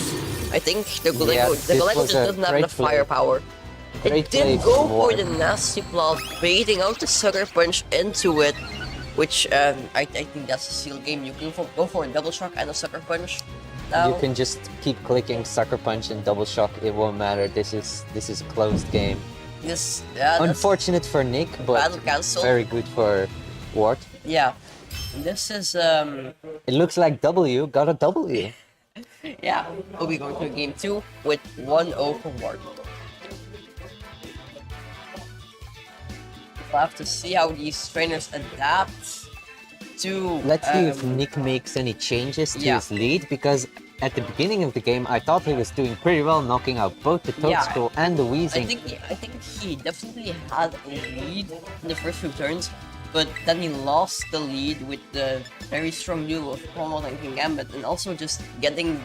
I think Ward got some pretty important reads right, and that the knockout on the Garchomp and the knockout on the Hydreigon were very vital. The Pokémon played a big role, dealing a lot of damage. Yeah, making sure that Garchomp is got down. Yeah, this is Painted, I would say. this is very interesting. We'll have to see. And it's also possible if Ward makes any changes, reading Nick to change it up a bit. Yeah, I think if you're Ward, you change your lead because the only reason you won is because you got reads right. And you never want to win because you got reads right. You want to win because your lead and the Pokemon you got in the back and your matchup is so good. If you won on reads, that means you're not at an immediate advantage, and you always want the immediate advantage. Yes, but it does mean you're a very skilled player, and Yeah. I don't know, you could always YOLO. You could always get lucky. I think we're gonna see my prediction. We're gonna see a Dragapult and a Weezing lead. That's no. I think we're definitely gonna see Dragapult either in the back or in the front because it just has such a good matchup into Hydreigon and Garchomp. Which he I brought see your both of point. them, and they were pretty troublesome. He only got rid of them because he read But Nick. Clefable is also an amazing Yeah, matchup against Dragapult. I think you want to get rid of the Clefable with Weezing, and maybe get Dragapult in, and then just sweep. It will then go resistant, but you always have the Phantom Force, which deals a massive amount of deals damage. massive damage. I think Nick took a very long time thinking about his strategy, and let's see what he's got in store for us. It seems he went with Clefable and Tyranitar in the Sandstream version. As we say, the same leads for Ward, Toadstool, and Weezing, and because of that neutralizing gas, there will be no Sandstream. But maybe, just maybe, Nick planned for this, and we'll see what his next strategy is. Yeah. The Toadstool can go for Spore because you always have a looming threat of that follow me safety goggles Clefable, but Ward might predict is going for an Acid Spray and maybe a Sludge Bomb into the Clefable to get it off the field to enable the Toadstool to put things to sleep. But maybe Nick reads this and doesn't go for the follow me, instead go for the protect. It could go either way. It Pretty really much. could. We'll see what happens. Those squirrels switching out, not wanting to get knocked out before the Clefable is gone. And then can Gambit in. The Clefable indeed going to follow me, and the Acid Space Sludge Bomb would have gone really good for Ward. But instead, it's just A Rock Slide doing decent chips. Strange Team actually missing the Missing. Clefable. This is huge for Nick because he just got some free damage in without any got the drawback. free damage. Got to see what Ward has in the back. He has King Gambit, which he didn't have last game, I think. Wait, he did. The Strange Team missing 5% chance to do that. That's pretty massive. Yes, we'll see I'm what pretty happens. sure it's 5%. It could be 10.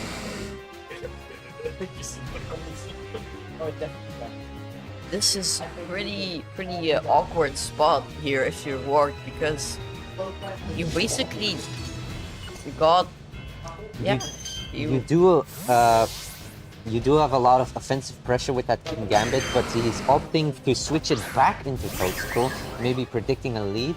As we see Nick go for a Terra.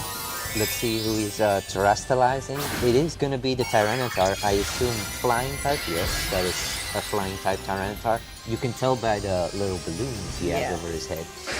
I don't think the balloons are enough to carry him into the sky, but Knockoff doing huge damage against that Toadstool, knocking off the Covert Club.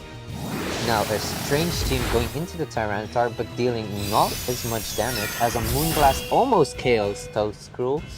yeah, the Toadstool barely surviving there. If Nick had gone for a Terra Blast predicting a Toadstool switch, and that would have been huge, but he decided to play it safe. Terra flying to get Terra out of your fairy weakness to make sure you don't take too much damage from that strange team. Yeah, and just going for the knockoff, very safe play, as we do see a Follow Me, probably predicting the Spore, but let's see if, no, he does go for the Acid Spray. If Weezing does deal enough damage against this Clefable, it could be the end of it, but Rock Slide... Rock Slide could flinch, so that would be massive flinch, for and Nick. the Toad Scroll does end up getting KO'd. Strange Steam might not be an oh, it is enough to KO. It is enough to KO. Clefable is down, no You can see redirection Acid anymore. Spray was huge there, making sure that Clefable did get KO'd. Now you bring in the palm out with Fatal Pressure or even Double Shock pressure into the now flying type Tyranitar, and you also have the flying type Corviknight. Palm is a really valuable resource in this situation. It has Terra Electric Double Shock, really powerful move, and it's super effective into both mons on the Nick's side. You could also opt to protect it, or you could go for the fake out. You have a lot of options here. I think you want to get rid of the Corviknight because it's kind of threatening right now. Yeah, we'll see what happens, but Double Shock is Double Shock very into dangerous, the and we do Corviknight. see Double Shock into the Corviknight. Will it KO? No. Barely not picking up the KO. And It is City bulky. Berry, I think a Strange Leap for Weezing will not be enough to pick up the KO here. That Corviknight surviving is massive. If Morton had gone for a Terra Electric, it would have picked up the KO, but he didn't think it was necessary. Bravebird going into the pummel, picking up the KO with that It's super effective attack. because it lost its electric typing to the Double Shock. I don't think I've ever seen this type of scenario.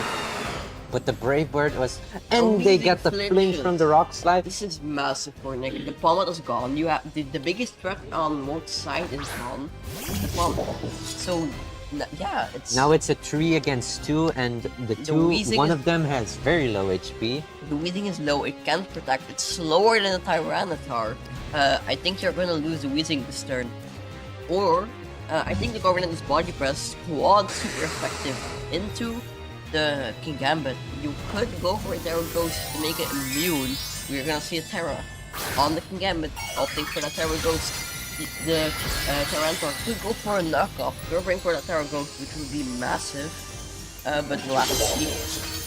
We'll have to see what happens. The knockoff! And the knockoff into the King Gambit barely didn't pick up the KO. And As the we see Corviknight go for a Corviknight go- tailwind, that yeah. Terra Ghost was completely useless. Yeah, the Weezing go for it, switching into the Tyranitar. The Tyranitar survives, does not get confused. You see the counter cleave into the Tyranitar, pick up the KO, but I think it's pretty much over. You have tailwind. You have two mons with red HP. I think it's over for Ward. We're probably gonna go to a game 3. I don't know, there's always a Sucker Punch critical hit, but Yeah, I don't think that's gonna help with High Dragon Dragon. resist. The Weezing, I think as long you could go for you go for a win con, you go for Sucker Punch into Corviknight, then you go for a Strange Steam into High Dragon, praying that the Heat Wave misses. That's your win con. I don't think Nick is gonna click Heat Wave, he's just gonna I'm pretty sure. Oh, Snarl just to be safe. That has more accuracy. Yeah. It's still 95% accurate, but it still has more accuracy than Heat Wave, and it was enough to pick up the KO. Both KOs actually. Yeah. And We're going ladies to and game 3 gentlemen, here. we are going to a game 3. This is very interesting. Semi-finals, both teams wanting to go to the finals and maybe claim the title of Home Cup Championships. It's interesting. We haven't seen the Dragon Ball yet. I think it could be really powerful. I really believe. I also think, You believe in Dragapult? yeah, I believe. That's fair. I also think Ward is gonna prioritize getting rid of the Clefable because it's really annoying for his team. Because it always follow me's, makes Toad Scroll practically only good as a Acid Spray and Rage Powder maybe. I think the Clefable Tyranitar lead is really strong. I think Nick is gonna go for the lead again. We'll see what happens, but that Tyranitar did prove to be very extremely useful in game 2, so Yeah. he might want to bring it again or bait out something from Mort's side to make sure that he wins game 3. I think also Mort is gonna maybe Terra Electric as Palmot this time to make sure it picks up the KO because the Yeah, it was really devastating when he lost to Palma. Not only did he not KO the Corvic Knight, but he also immediately got KO'd after that because of the Brave Bird. Brave Bird then being super effective because it's lost the electric typing. And its focus is being broken, not making it able to survive on 1 HP as it usually would. I think, yeah, it's gonna be really close. Let's see. Typhlosion actually maybe, he's thinking about it, but I think he's gonna bring the King Gambit. King Gambit's really good against Turbolengo, but we didn't see it in the previous game, so maybe he expects Nick to bring it, because Nick is predicting him to not bring King Gambit because he bring Turbolengo in the last game. We'll see what happens. We'll see. No Typhlosion or Dragapult this set. Apparently he doesn't believe. He doesn't believe in his Dragapult. Oh, he's thinking. I think he's gonna lock in his 4 mons. He's thinking 10 seconds on the clock. Is he gonna go with the King Gambit for his last mon? We'll have to see. And he decides for the Dragapult. He believes. He's a believer. He's a believer, folks. Alright, let's see what the Dragapult can do. Let's see what he can cook. Yeah, I think the Dragapult is gonna be a massive threat for Nick. Because for his balance, Terra Dragon maybe it could deal some massive damage. If he brings us two dragon types, or maybe Theros with the Tyranitar, oh, he's gonna lead High Dragon. I think Ward opting for the same leads as game 1 and 2, and Nick changing it up again with Clefable and Hydreigon this time. Let's see how this turns out, shall we? Yeah, I think you're gonna go for Acid Spray and Dazzling Gleam into the Clefable to make sure it's... I don't know if Dazzling Gleam and Acid Spray will pick up the KO. Twitch specs, but if Hydreigon opts to go for the Snarl, it may make sure it's just barely loud enough to pick up the KO on the Clefable. I think the deciding factor is if Clefable goes down this turn. That's for sure. Yes, The although question- this Weezing is forcing to Terra the Hydreigon or switch it out, but it would seem that If the neither is Weezing happening. went for Dazzling Gleam, that would have been massive. That would be the end of Hydreigon, really. Yeah, that would be the end of Hydreigon, potentially also the end of the Fable if Dazzling Gleam is strong enough. No, a strange Team stream and miss. another miss. This is Oh, absolutely this is massive for Nick. unfortunate. You probably go for a Rage Powder heat. No, I think you go for your Acid Spray, and the thing is, your choice locked into Strange Steam, which means the Clefable can go for yet another Follow Me. Make sure the Hydreigon stays healthy. This Strange Steam this was absolutely a game changer for Yeah, and it happened again, which is Yeah. really sad to see. Yeah, that's also. Yeah, I think that's a thing with the withdrawing the Clefable, probably into the Corviknight, expecting another Acid play and Strange Steam play, and the Terra on the Hydreigon, no, risking a Strange Steam into it. Just playing safe, he got an amazing head start because of that mix and Yeah, making sure he does not lose it. So playing it safe as possible Yeah, right now. Clefable ended back, come back potentially to maybe. Oh, the Levitate. No, the Flying type, making sure that the Earth Tower isn't doing damage to the Corviknight. And the Strange Team probably also directing the Corviknight, doing not that much damage.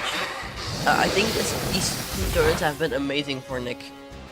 Like, basically, the best you could ask for. Now you, of course, could go back to the Palma with the Terra Electric Double Shock into the Hydreigon maybe. I think that's gonna KO, but maybe he just wants to get rid of the Corviknight. I don't know. The Palmot is gonna be the deciding factor yet again. He could go for a Fake Out into the Hydreigon, but that means the Corviknight could break Palmot's Focus Sash, which means it's not safe for the next turn. I don't know. I think you wanna keep the Palmot safe, but also don't want Hydreigon switching out. Hydreigon Let's see switching out, into maybe what it is. expecting something. People coming back in. Terra Electric Double Shock would have done lots of damage, and the Corviknight switching into Tyranitar. Double switch. The Weezing switching out, making sure that the Sandstorm will go up on Nick's side, because the effect of neutralizing gas wore off. Sandstream kicking up. Yes. The Palmot's Focus Sash will be broken. Dragapult coming in. I don't think it's a situation you want to be in as Dragonite. Fake Out doing almost no damage to the Clefable. And the Clefable is safe from the Sandstorm damage. Yes, because of its safety amazing goggles. play by Nick, because not only did he break the Focus Sasher absolutely free, he also got the Sandstorm up, which is huge for his team. It's practically a part of his whole strategy, really. Yeah, And now he got it up. The Corviknight benefits from it because of the special defense boost, because it's a steel type. And the what do we have in the back again? The Hydreigon. Hydreigon doesn't really benefit from it, but both Tyranitar, I think it's really good because the Fable doesn't take damage, so it doesn't get the negative effects. And also Clefable is not really threatened right now, so he can easily go for that follow me, and Tyranitar is just gonna Stay safe. again do lots of damage to whatever is coming in. This Weezing's probably gonna take a whole lot of damage. Maybe not that much damage, but everything I don't know. helps. Rock Slide. It's Rock a miss Slide. on. Oh, it's not a miss. Palmet protected. It's gonna deal damage against Weezing. That's a decent chip, always helpful. Decent chip. I think 2 more Rock Slides will do the job. The Clefable really a menace here. I think if the Strange Team didn't miss, and the Clefable would have been out of play from the beginning, I think that would have been really good. But no. Strange Team, not that reliable of a move. I think it's a little bit stronger than Moonblast, but it has some consequences. It can miss, and that's something Moonblast does not have. I mean, does Blair Weezing get Moonblast? I don't know. I don't think it does get Moonblast. Too bad. That would be really good because you don't want to be in a situation where you need to rely on an inaccurate move. That's why not many professional players are seen running moves like Hydro Pump and Focus Blast. They're really strong, but they're inaccurate, and you really don't want to have an inaccurate move. Yeah, now you see the Palmet going for the double shock into the Clefable, Not enough. not even killing. Now the Weezing is going to be able to move, but the Tyranitar just doesn't care. He just attacks and deals a lot of damage. The And Weezing gets another blinked flame. again. They're This done. Weezing is not having a good day. 2 Strange Team misses and And 2 2 flinches. flinches. This is not good. Not a day for Weezing. Not the Weezing. If for the Terra Electric, the Clefable would have been gone, and you could have close combat the Tyranitar. But no, now the Tyranitar is safe for yet another turn, and because the Weezing flinched, the Clefable is still alive. Because the Weezing would have gone for death and getting probably KOing the Clefable and getting some decent chunk damage on the Tyranitar. But because the Weezing flinched, I think Weezing is being very disappointing right now. Yeah, and I don't see a particularly easy way out of this for Ward, but Yeah. there's always a way in Pokemon, really. He's just gotta find it, but Nick has been playing exceptionally well this third game. With 2 seconds on the clock, he locks in his moves. What will it be? Will it be the correct play? Corviknight coming out protecting the Clefable is protecting itself from maybe a Dazzling Gleam or a double double shock is not possible. Palmet flicking close combat into the Tyranitar slots, which is now the Corviknight losing its defense, and Tyranitar stays safe. Corviknight eating that tasty citrus berry, getting a lot of HP back, and the Sludge Bomb into the Clefable. Now the thing is, the Weezing is first locked into Sludge Bomb, and Corviknight is a Steel type, so it's pretty obvious that you're gonna have to switch into the Dragapult, but Not necessarily, you could just also make sure that Clefable is dead, Yeah. but Nick can read this and just switch into something else. But we'll see what happens. There's Palmet and Weezing, both with pretty low HP, and although the Clefable is very low, Terra Corvik- Electric. the Corviknight maybe. is still at a pretty decent amount of HP, and this could help in making sure another one of Ward's Pokemon go down. This could be a double KO if the Pokémon Terra Electric gets the knockout on do the see a Corviknight. Terra from Ward. We do see a Terra. This might be enough to KO the Corviknight. I don't know. We'll have to see. The stab the initial stab you get from Double Shock, because Palmet's check is gone, because Double Shock makes you lose the typing. But no, the Clefable just click and follow me, to make sure that the double shock is not going to Corviknight. And Yeah, and now the Sludge Bomb from the Choice Specs Weezing can't do anything doesn't do because anything. Corviknight is the only one on the field right now. Corviknight, we'll see what it does. It could go for Roost, go for Tailwind. Tailwind. The speed advantage is for Nick. Helping his team immensely, probably gonna send out Tyranitar and just sweep the rest of Watch's Yeah. team. I think that's Dragapult. pretty much it. Yeah, the Sandstorm subsided. Perfect moment to send the Tyranitar to reset that Sandstorm, and indeed he does. Of course, you could go for close combat, predicting Nick predicts you to protect, but I don't think he's gonna do that. I think Ward has to hope for a Rock Slide miss, just Yeah, like that strange I team think miss. he's gonna have the hope for Rock Slide miss and the poison on Tyranitar, and maybe he can still clutch it out then. The Dragon Ball is really fast, but will it be faster than Tyranitar and Tailwind? We'll have to see. It depends on how this Tyranitar is trained. If it's trained to be a fast physical sweeper, it could be faster than the Dragapult. But if it's trained to be tanky, it could not be, and the Phantom Force will be coming out if it's not faster. Weezing going down Rock for a Rock Slide. Slide, not the day for Rock Slide miss. Corviknight could go for a Brave Bird. The fact that Blue Shot gets wearing off, Sandstorm going up again.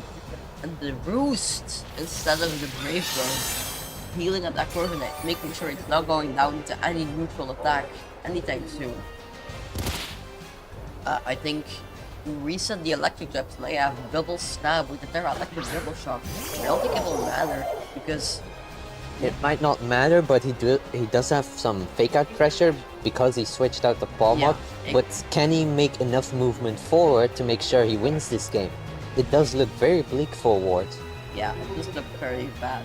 You can go for a Phantom Force, but then you're basically an assault with Tailwind.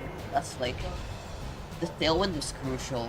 It was really bad because now your two fast mons, they're supposed to outspeed almost everything on the field, are now the slowest mons on the field. Corviknight will be the fastest, I believe. Getting that Brave Bird, it could pick up the KO on any of the mons. You could go for fake out into the Corviknight, but then it leaves the Tyranitar open for Rock Slide, getting a double KO. Fake out into the Corviknight, we'll see what the Tyranitar does. I'm gonna go for a knockoff into the Dragapult. Dragapult going down. That was Ward's only hope of winning. Yeah, I think it's game over now, and I believe we're going to a game 3, right? This is game 3. This is game 3. I forgot. This game just took so long. I forgot it was game 3 already. God damn. Okay. Yeah, the set going to Nick, and he will be advancing to the finals. Wow, Congratulations that was to an Nick. amazing game. The Weezing team didn't clutch it out, unfortunately. Sandstorm on top. Road Trains have Corviknight. Wait, actually, does Ward have Corviknight? I don't know. It does look like Dragapult, wasn't it? Yeah. It's. I think Corviknight. I think a Dragapult lead will have been big, but I wasn't meant to be, I guess. Yes, congratulations to both players. They both played exceptionally well. Yeah. But Nick was able to clutch out the win this time. Yeah, no W for W, unfortunately. Yeah. The Springs team missed. All right, really we're vital. gonna see the finals in just a sec.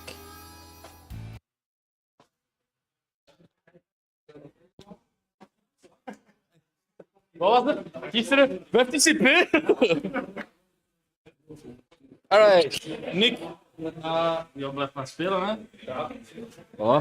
Antonio, go jong. Het is nu beurt om aan het scherm te zitten. Oh. Waarschijnlijk, maar dat mag gewoon... Ik de Pokémon. Dat is gewoon mijn... Wat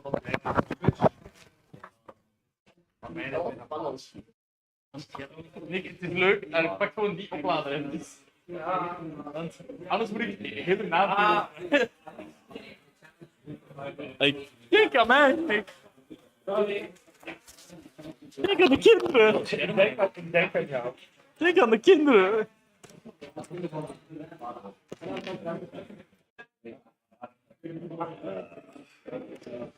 Bezig. Het regel is echt de beste change die ik gemaakt heb. Oh, shit, Ja. Dat was spannend. Ja, ik zei het ook al tegen Wouter uitkwam toen ik wist dat als langs een risico met rust laat, win ik de game. Ja. De screen die mis was echt. Zo te maar. Ja, Dat was een oud moment. ja, Dat is de game die ik what? Wat zei je? Massaal verloren tegen. ik zou het wel grappig hebben gevonden als je wraak moest nemen tegen Wart in finale. Dat had level 10 afgaan geweest. Had je tegen Wart gespeeld? Die man is afgemaakt geweest ronde 1. Dat is wel funny, dat letterlijk zo de game waar we tegen verloren hebben, dat we letterlijk hebben uitgeschakeld. We killed each other's enemies. Oké, dus. Ursaluna. Dynamas. Dini. Gaat een Executor een Belgische local winnen? Ja, wel. Wie Ah. gaat er ook niet kasten? Maakt mij niet uit. Als er mensen willen casten, moet ik het gewoon weten. Geen Wolfie team aan het spelen. Nee. De Wolfie heeft ook een team gemaakt met een Ja, maar dat was anders. Dat is anders. Deze was die. Deze top 4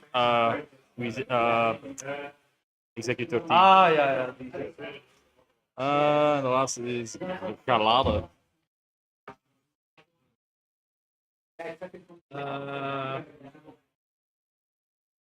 Tot 1 zeker. Ja.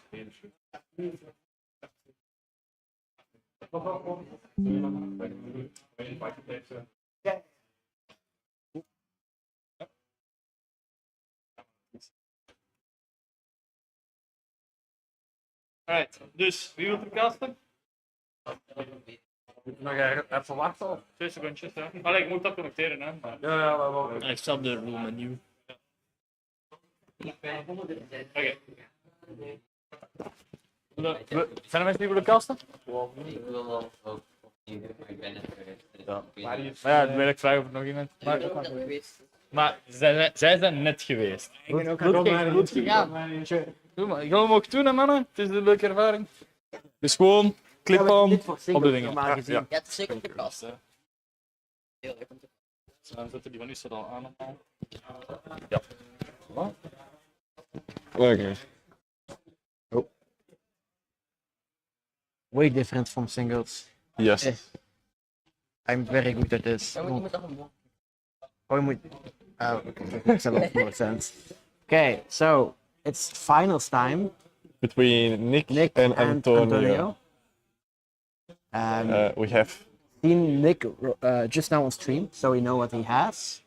I don't know if we have seen Antonio, though. we have seen Antonio at the first game of the stream. Okay. He's running, as we can see, Spy Executor spam.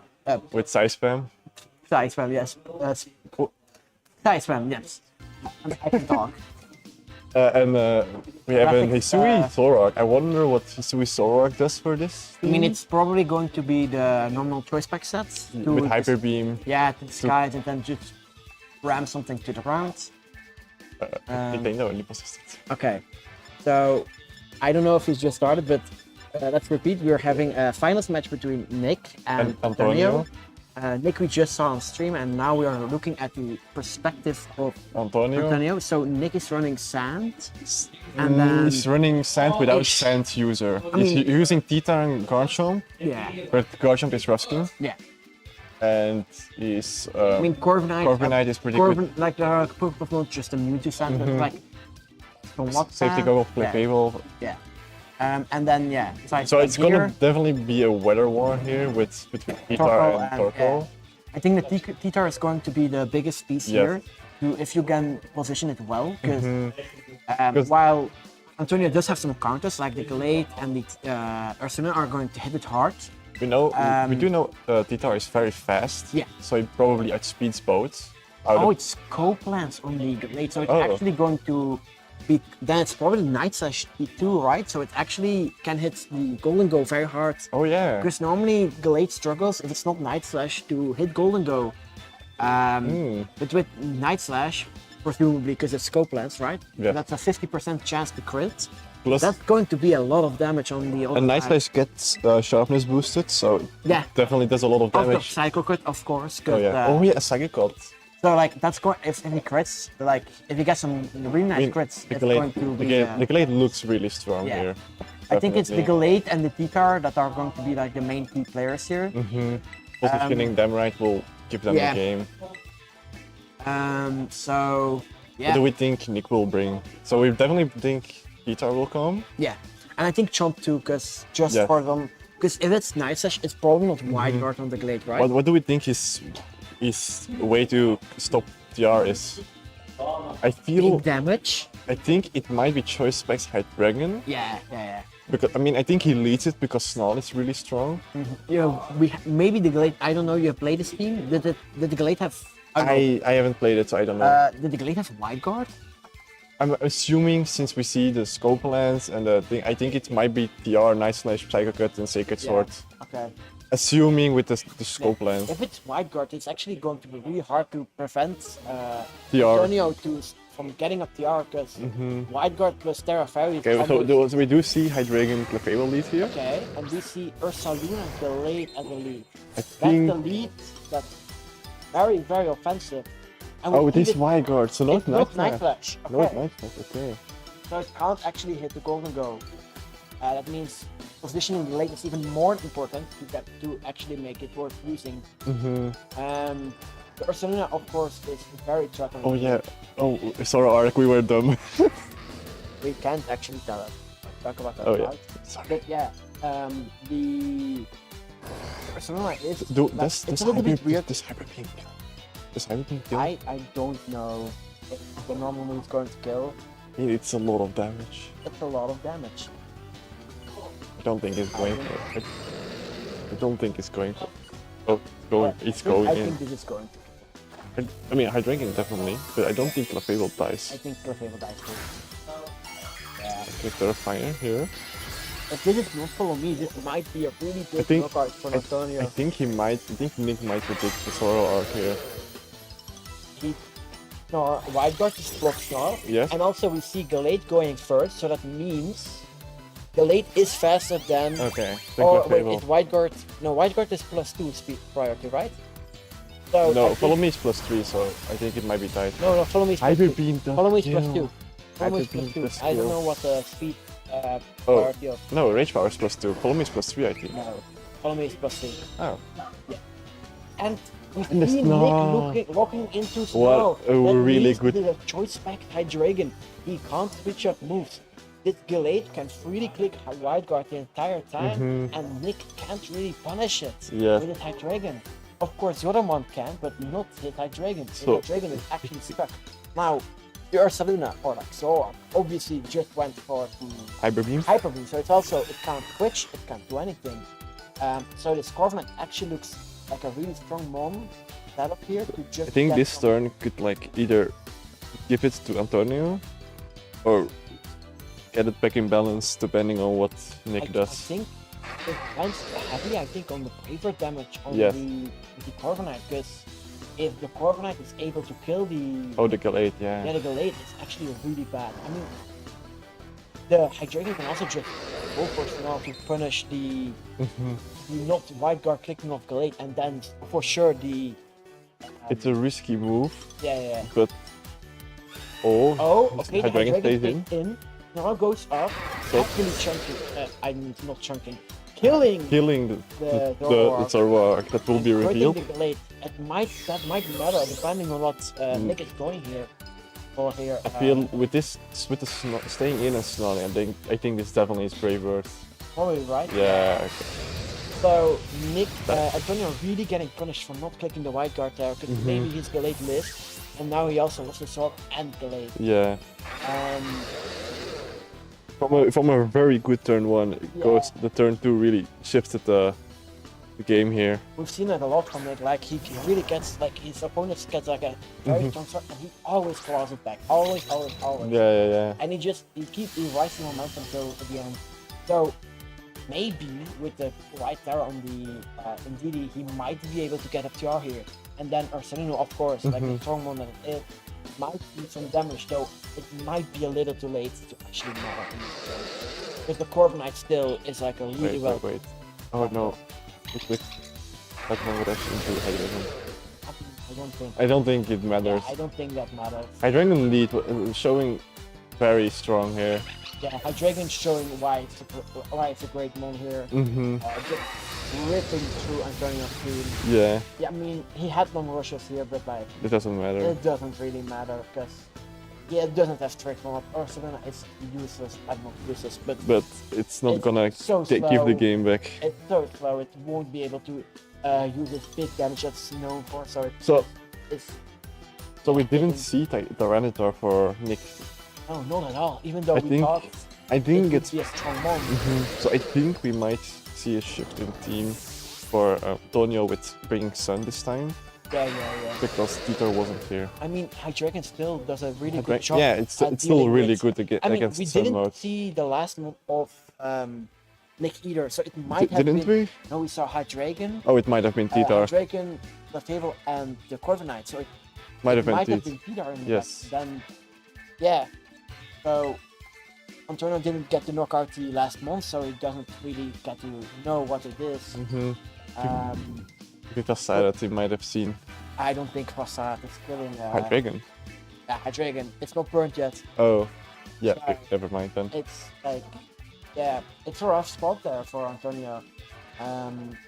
You got a really good turn one, killing the Clefable in one, but then Nick made a really good read of like Antonio predicting Antonio not to wide guard there, losing his Adorak, which I think is very huge for Antonio. That's very huge, yeah. But, like, Adorak's definitely good skill. Could have gotten like a lot of damage off, especially with those focus blasts if he lands, of course. Yes. Of course, he's choice slot, but like maybe with some good positioning, he would have been able to get back into Will we see the position. same lead for Antonio or Nick? That's what I'm Yeah. wondering now. I think Antonio just showed he would lead Zoroark, so Nick definitely Prepares made for it. expect But I it. think Nick was definitely prepared for it Yeah, game one. either way. But I think Hydreigon is such a powerhouse into this team that I mean, it the was play Karen. that he made, it's like obvious, it's only a play you make when you think it's Zoroark. yeah, definitely. Otherwise, you won't make a play like that, but rolling into no Mhm. does like nothing, like it gets a little bit of chip because your spectacles, Yeah. but for the rest, just, yeah, it's a physical attacker, it's not caring about that. True. So it's still a decent amount of chip.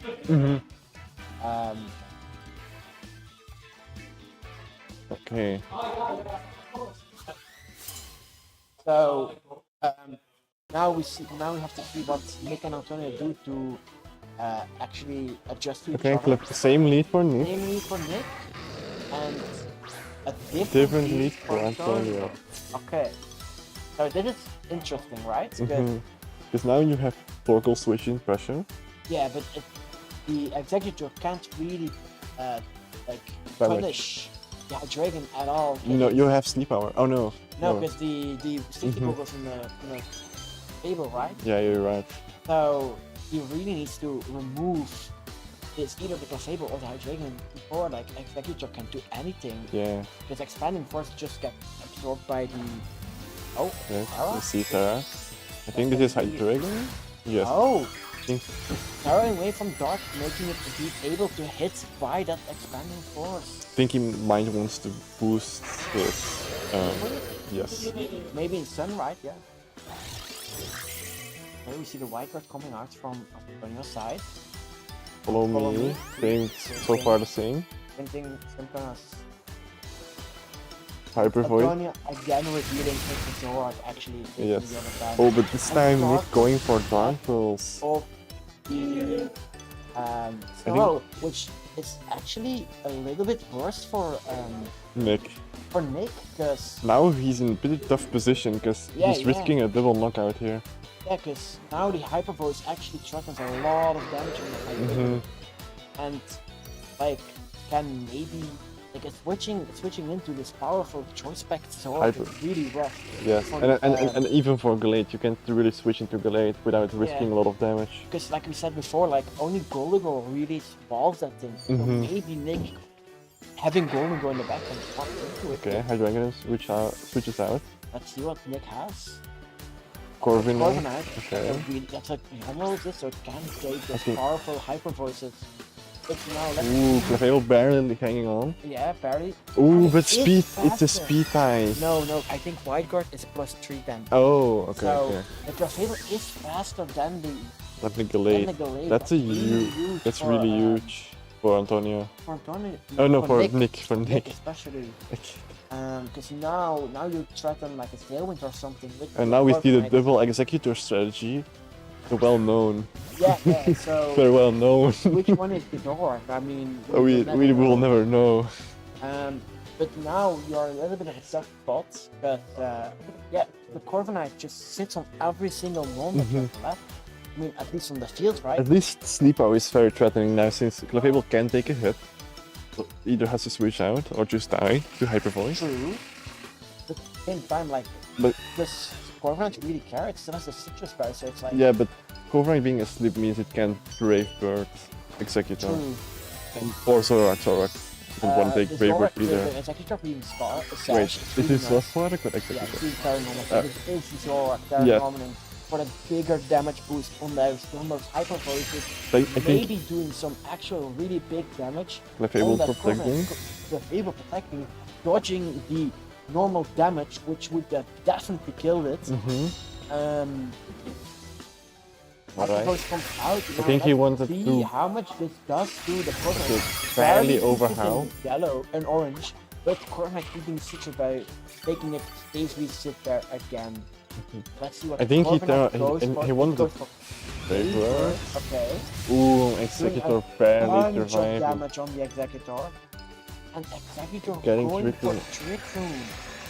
Okay. I mean, if there's a Ursaluna or something in the back, this this now suddenly got way scarier, right? Or maybe even a Torkoal to click Eruption. Torkoal, if Nick didn't bring the T-Tar like we Oh yeah. maybe thought he would, right? If he doesn't have that, then that Torkoal can really freely click Eruption Yeah. and really claim this game for his own. Of course, the Zorak doesn't like being into Trick Room, Yep. it being a really frame one and Executor, while slow naturally, if there is a Torkoal in the back and it switches in, the pin will activate, and it is suddenly really fast and probably faster than both of the other mons. Yeah. Ooh. And we see the Zorak, because we saw that are normal, switching out back into Marco says, I think that's the Torkoal. Yes, he's Yeah. swapping out into Torkoal, now making the Executor really fast. Okay, Let's still see. goes for follow me. And Body ooh, press. body Ooh. press. Body press Predicting the during- switch into Ursaluna, I think. No. The Zorak was normal, so it can't. Oh yeah, of it course. couldn't. Couldn't. It was weak to the body press, so it would have definitely died to it. Now Nick is in a bit of a tough position if he doesn't have the T-Tar in the back. And the T-Tar is in the back, he's suddenly in a really good position. I feel if Peter was in the rank, he would have brought it out now. Yeah. Unless Going- maybe Tonko has. I mean, maybe the I mean- eruption plus Expanding Force here is enough to take the double kill. I don't know how bulky the Hydreigon is on Nick's side, especially if there is a T-Tar in the back, getting up the sand, and then I think removing Antonio the stun needs boost. to make a decision depending on if he needs to decide if Peter is there or not. I mean, this the turn. Executor is still faster than the Hydreigon. Oh If the yeah. eruption doesn't definitely. that kill, he actually does lose. T-Tar Oh, comes okay. out. Peter does come out. Tyranitar is on the field, removing that crucial sun from Torkoal, making it way less weak. Ooh, the Weather Ball going Peter. doing, Not that much doing damage. literally 0 damage. And Sleep Power. missing the Missing. Hydreigon. I think that means and Hydreigon Oh. missing the Torkoal. Okay. I don't think that matters. No, I don't to be think so. honest. I don't think so either. This T-Tar is just not up to doesn't have it in the trick form that Antonio set up. Mm-hmm. So, yeah. And Zoroark being faster than Hydreigon doesn't really help either. I mean, he has Rock type Weather Ball, right? So he can actually get rid of the Zoroark, of the Hydreigon.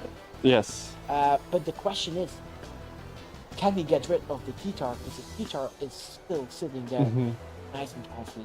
It really depends if the Tita, Oko, And- Zoroark here. And the Corviknight in the back still also Being Well, under half HP, under half, but still doing some. doing a lot of damage. Yeah, still doing some being thrown in the draw for once. So Yeah. if third form is up, still is a rough position. Okay. Now, So, um, the Hydreigon Hydreigon flipping, switches dropping out. out. Wow. Smart play. Now, because the probably start of Torkoal was super effective with those weather balls. Going to Corviknight, which should take those weather balls a little bit more easily. Oh but, yeah. Knockoff Knockoff going going to into Zoroark and killing the Zoroark.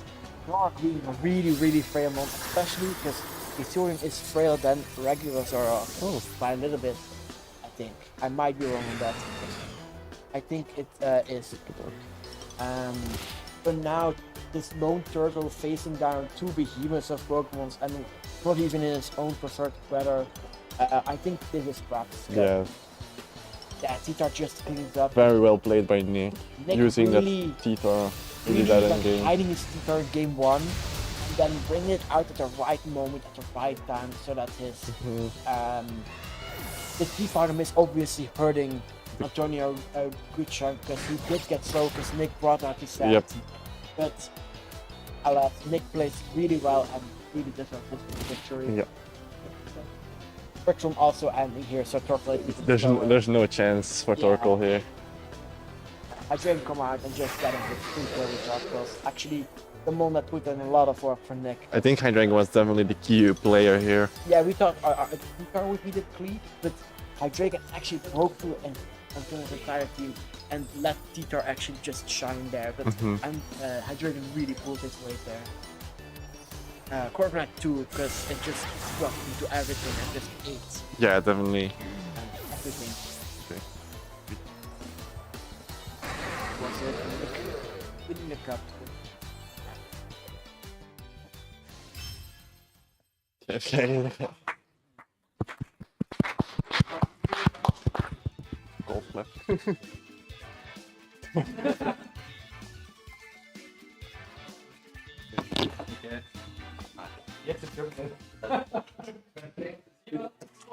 Ja, ik zag je op 63 gaat hij gewoon in de kast. De Quinten boost had ik er gedaan.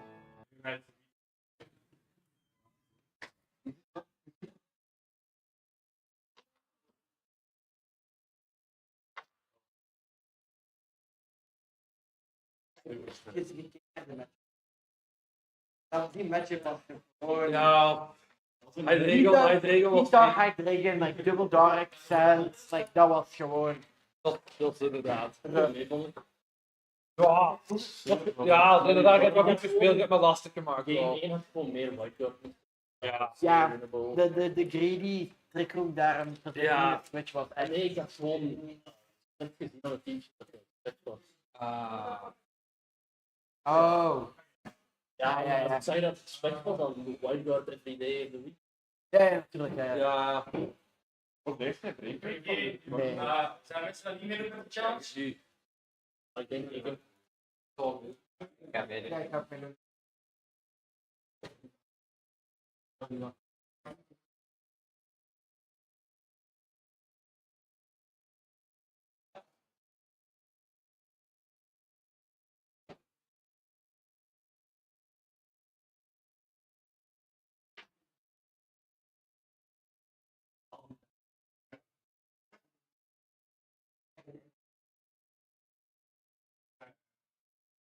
De reden waarom ik doe, weet je. Dit is wel zo.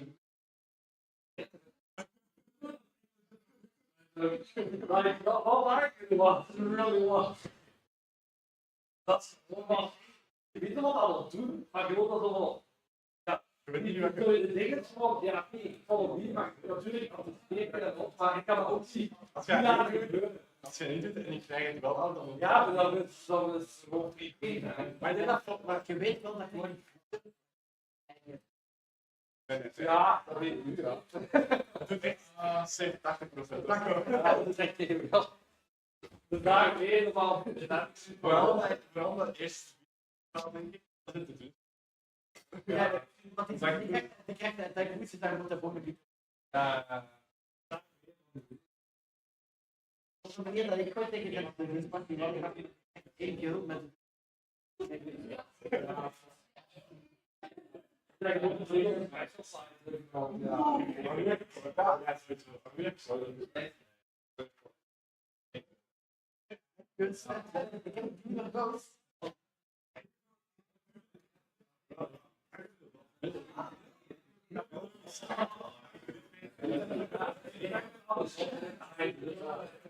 Het is gewoon 100 bezig, maar ik was. Ik ben dan ook dat ik ben hier al maar ik ben heel en toen dat ik met zo'n gat en ik weet zijn dat ik zo goed doen. Ik zag dat zo. Ik ben jammer dat die jongens fun dat op de doen maar. Die bedoelt we zitten hier nog over. Dat was gesproken.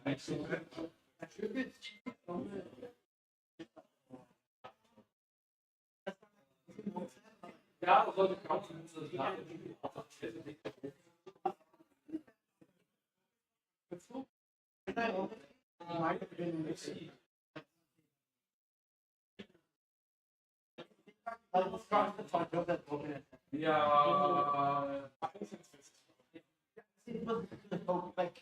Ja, het is een more discussion after. Geen intimidation die will come at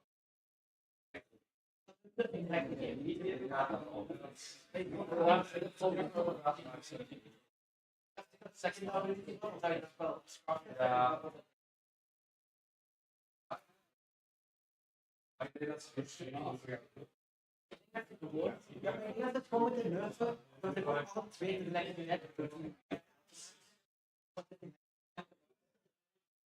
Gewoon andere rechten aan de dag. En die wordt twee.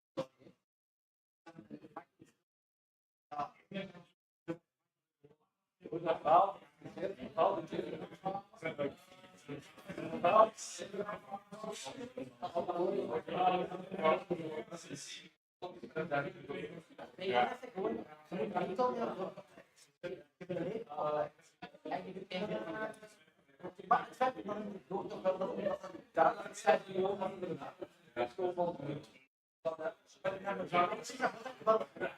ik vind dat wel echt protect moet. Dat weet.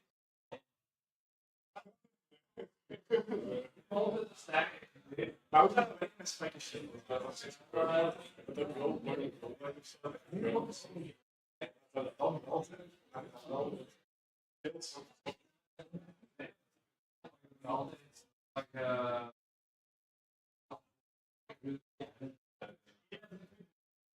De effecten gaan niet af. Dus dat geeft daar mee. En dan denk ik gewoon letterlijk dat doen. Dat doe altijd damage. Ook als ik dat op moet denken dat je moet. VG. En het is veel vandaag. Ik heb niet eerst. Graag gedaan, jongens. Voor iemand nog even.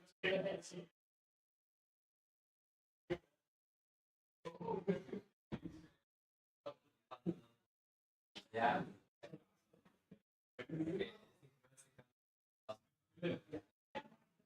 De beweging van de. Die gegeven niet volgens de HKD. Maar nee, dit is volledig. Ja, maar wat doe ik eigenlijk? Oké, ik heb weer nog dat is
Ik zet me gewoon een keer in Apollo. De mond staat er al op, dus. Ja, ik zou dan streamen. Het is ook mijn eerste keer dat ik stream vandaag. Ja, kijk, ik wil het zeggen. Het is een half. Ja. Ik heb het niet gekeerd. Ik ben een executor. Ik ga executor overal. Ja.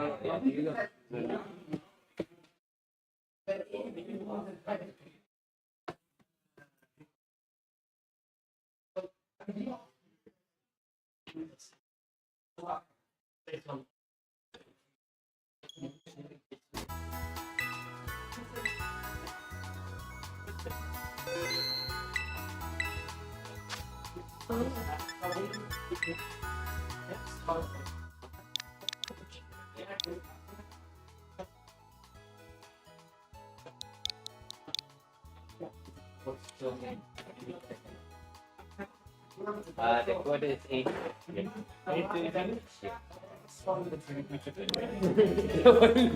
Had jij er maar geen beetje bij?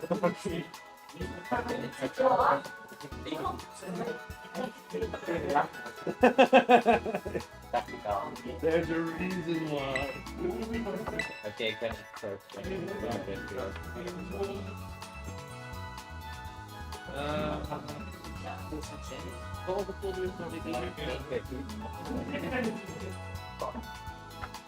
Essa velha vai na nada, não?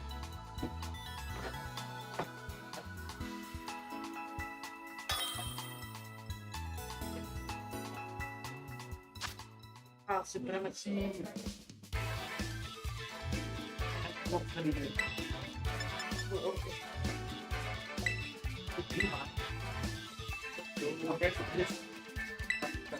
Yeah, goodbye. Vai. Fica bom com vai. Vamos ver, vai. Op de wil 8 maken.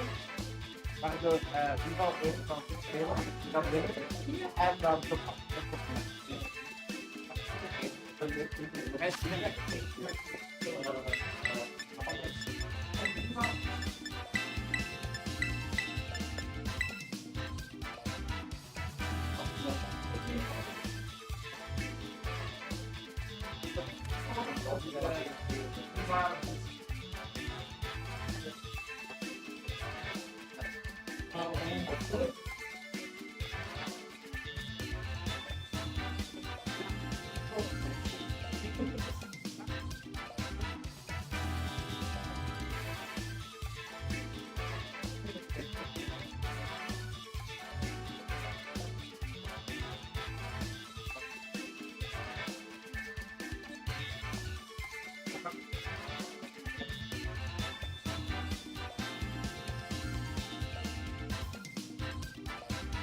Vou comer no ar, cara.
Je weet dat het niet op juiste scherm staat, hè?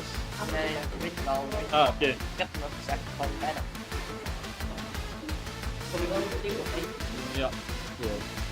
Ik heb het gewoon meteen niet gezegd. Ja, ik hoor u, dus het staat ook, ja.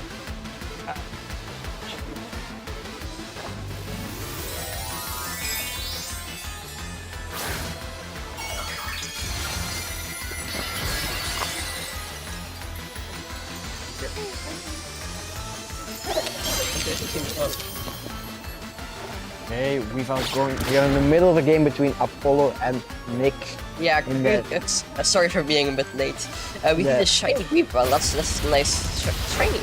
Okay, Apollo really abusing the sleep he got with Dire Claw on the Clefable. He got in turn 1, I think, a Dire Yeah, Claw turn sleep one. on the Clefable, and now it's going to town with it. Okay, we see Clefable taking its second or first? Seconds. Second sleep turn, so it's all more likely for it to wake up. Okay, Hydreigon comes back out. A dragon coming back out, switched into Goldango the first move, probably predicting a close combat, but no, it was the Dire Claw and Close combat Clefable. and triple X Apollo, the Probably. combination of the moves. Now he doesn't have a safe switching into a Ghost type, so now the close combat. And the Clefable stays asleep, that's really good for Yes. Sneasler because it can just get a close combat and whenever switches in. The Garchomp coming in. If the Weavile Went for get a triple axle off. yeah. It went for Ice Spinner because the Weavile is faster than the Clefable. So Apollo clearly recognizing No that more and follow me on the field. just removing it to make sure he can get his stuff done across combat, going into Garchomp, Dealing doing massive damage. But with Ruskin, Garchomp did break, Sneasler's Focus Sash. so now it's actually viable for it to be knocked out by the EQ of Garchomp. Yeah. Now, if we are going to get to that point, I don't know, but at least Either I think one of his all of these monsters are gonna get knocked out or run. Oh yeah, the Terra was wasted. yeah, earlier. Terra was wasted on the Golden Ghost, so Nick really doesn't have any defensive plays here. Apollo going for a move that can't miss, so really abusing that one crucial sleeper he got on his first turn. Yeah, I'm really Which sorry. sucks. I'm sorry for manifesting a sleep turn 1. I'm sorry. He- I was like, I saw the Dire Claw on the Clefable. He's like, oh, he's no gonna get sleep, and then he gets sleep. Apollo not even revealing his last mons actually. He only revealed the Sneasler and the Weavile. It's really nice. Profile pictures both Tinkerton, I think. Yeah, That's pretty funny. profile pictures, I still don't know how to change them. Wait, actually, do you not know? Yep. I still have the default one. Oh, So, okay, that's sad. of course, Nick got unlucky with Dire Claw, but Yeah. is he going to change his game plan? Because I don't know if Dire Claw really is what lost him the game that fast. Because Apollo still had his own moves. Of course, the Golden Go was now down to get double targeted, but still. The nice thing is, Apollo did not reveal what he had in the back, so Nick can't get a grasp on what he's doing this game. Yeah, because Sneasler and Weavile together are like really not like, it's not saying much. It's like father son. It's not saying much. Of course, Apollo bringing Weavile because there is the challenge of getting 10 euros for winning a challenge or a cup with Weavile. Apollo obviously bringing it for that reason. I don't think he thinks the mon is actually that great. Me, myself, and another There are person. some believers out there. There are a couple of people with Weavile in this challenge though, so you might see them on a little bit more on stream. Yeah. So we see now the Pelipper and the Titar lead, and Pelipper being faster means the Sand Stream will go up later and Sand will be up for the first turn, really inconveniencing Apollo because now he can't click Electroshock freely with his Scarf. This Choice Scarf, Artudon implemented Electro Scarf, but it will not benefit from the Rain? one-third charge because the rain is not there. So now Go for Hill is to make sure that the bomb in the back will outspeed whatever Nick drop. Rock Slide coming out from the Pelipper and getting a hit on Artudon, the Brave was also going to counter. Also- Wonder War is not something Nick don't have to worry about. we just saw the Archelodon didn't have stamina, so I don't know. Do you know the ability? Is I it think he has Star Wars. Star Wars? Not So, sure. so Archelodon actually can't be. Oh, okay. We get Mime 2 that it has sturdy. So now you do have on Nick's side a very free switching into the Garchomp if it's in the back, of course, because Apollo knocking himself into that Electroshock while being scarfed means he doesn't really can click other moves. Could also go for a Dazzling Gleam with Goldango to Punish that. but no, just Goldango to the Tyranitar actually don't know. I don't No, know. It's terrible. I think this is the Golden Go, because Golden Go is I think fast. So if the Tyranitar is Terra, it might do it now, but Prioritizing damage also makes sure it doesn't make any dark type moves anymore. yeah, this is going to do Yeah, huge damage into that golden go. The Goldengo doing massive damage. Over 60%, and now the Make It Rain comes out. Is it enough to take out that golden go? And it is. Enough because it's going to do massive damage to that Tyrannosaur. It will go down to any hit, I think. I mean, the Archelander is still locked into Electroshock. It's still scarfed, so it can't actually switch out. I mean, it has to switch They're out. still making sure that Choice-Spec's Goldengo survives the knockoff. Yep. Now then, that Goldengo also got a little bit weaker because it lost its choice packs and it is -1. So now that Corviknight can probably fairly easy sit on this field in front of the Goldengo. I don't know that the Archelander is in spot where it kind of wants to switch out, but it also kind of wants to stay in Punish that that. Corviknight. Yeah, punish that Corviknight because it's definitely going for like a tailwind here or something, or like a body press into that Goldengo to take it. Probably going for another Make It Rain, maybe picking up the KO. The Tyrannosaur, it'll be close, I think. It's gonna pick up the KO. I think it will take It's it. picking up the KO. It's- Even TCG yep. helped that Corviknight. I mean, that's barely anything, but still, it's important chip for that. Some chip. It's some I huge think chip. you're Electrum. Yeah, No, he goes for Tailwind. As you saw. So now both teams have Tailwind, but Apollo's Tailwind is running out because it has. He set it earlier in the match.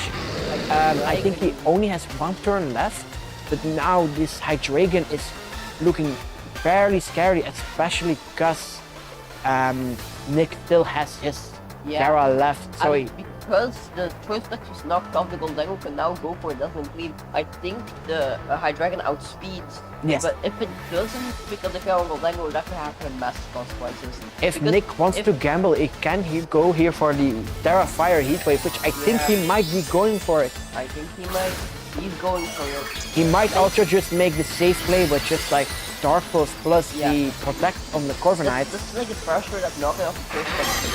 If you don't have the choice back, you wouldn't have to worry that much about the Goldengo definitely. Oh, Corviknight going down. Nick being with his, I think, last moment? No, I think he has still one more. Oh, he has 1 more left. Okay. Pretty sure. I don't Nick getting though 2 kills, I think, here, because Paladin hanging on, but Tailwind running out. That's this advantage that comes from against the steel type. No, No, it gets a special No. defense boost. no, that's only for rock types. No, it's for No, drowns. no. Sure? Yes, I'm very sure. Ground Sandstorm only gives a buff to rock type, so that's why Titar is such a death wall, because it gets that Oh no, Nick doesn't have any mons left. I am It- wrong on multiple levels. This is only the Hydreigon left, and it's hanging on for dear life, because this Archelander now looking really scary with the Scarf, because it outspeeds the Hydreigon if the Tailwind does run out. I don't know how many turns Nick has of Tailwind, because Sandstorm to finally make sure the Sneasel will keep its only focus back. 1 turn left of Tailwind, and Sneasel keeping its focus edge, being really big. Though, Heat wave coming out. if this burns the Sneasel, I think maybe. No, I don't think even that's this game, because the Heat Wave did not do enough to the Sneasel, and Caesar CC is picking up the knockout. Apollo winning his round 1 match versus Nick, the champion of the previous cup. Apollo cussing out the casters for no reason at all. Even though he hacks his way through that battle with Dire Claw and a Dream. Alright, that was a pretty quick set, I think. Yeah, it was a very offensive, 2 very offensive teams cleaning each other up. Yeah.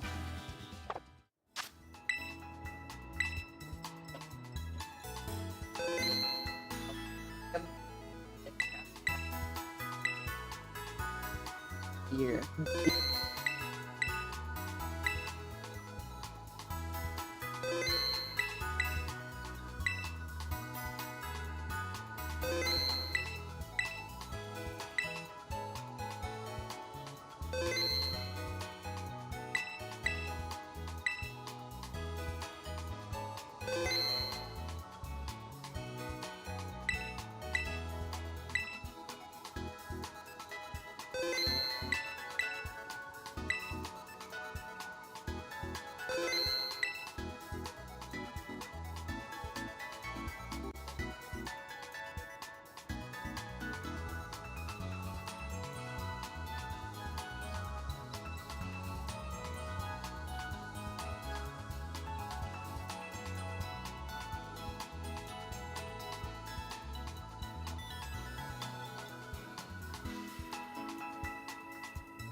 What up, nerds?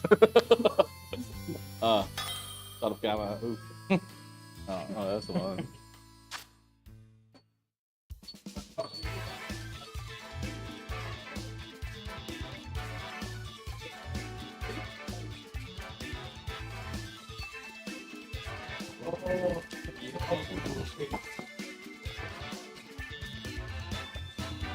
Hallo vriendjes en vriendinnetjes, het is hier Kabouter Plus, die vandaag eens eventjes gaat vertellen hoe dat deze match gaat in zijn werk gaan. Het is heel interessant, ze staan allebei 2-0, het is een challenge maar. Kluster de klus. Allee, ik realiseer mij hier ineens dat ik gewoon Nederlands aan het praten ben. Ik ga gewoon wat Engels praten nu. Cluster de klas. Okay, welcome ladies and gentlemen. We are here at round 3 of our challenge. We've got pretty much our final set already since we had 8 people. Apollo versus Ward right now. Both of them are 2-0 as only people being 2-0, which does mean I think that they are going to be able to win. One of them will be the one to win this event as well. So 15 CPs on the line, the honor of catching the Avatar just as well as we have the teams here. As you can see, we have the Glaring Weezing obstructing any sort of abilities, and actually Apollo having the Weavile as well. So if Apollo is just able to pull through, he gets another nice crisp 10 euros from me. So depending on what will do, because he's ran through his previous demon, which was Nick in from top 4 from the cup, and this time around he'll have to go through this rain. And of course Apollo, very good, capable opponent as well, where we will be able to see what they are planning to do in this situation.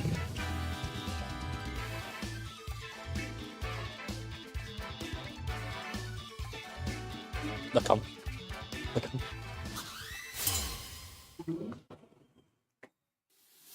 Je moet juist focussen. Alright, ladies and gentlemen, we are starting. We have Weavile and Sneasler, the brothers. And why is the Weavile shiny?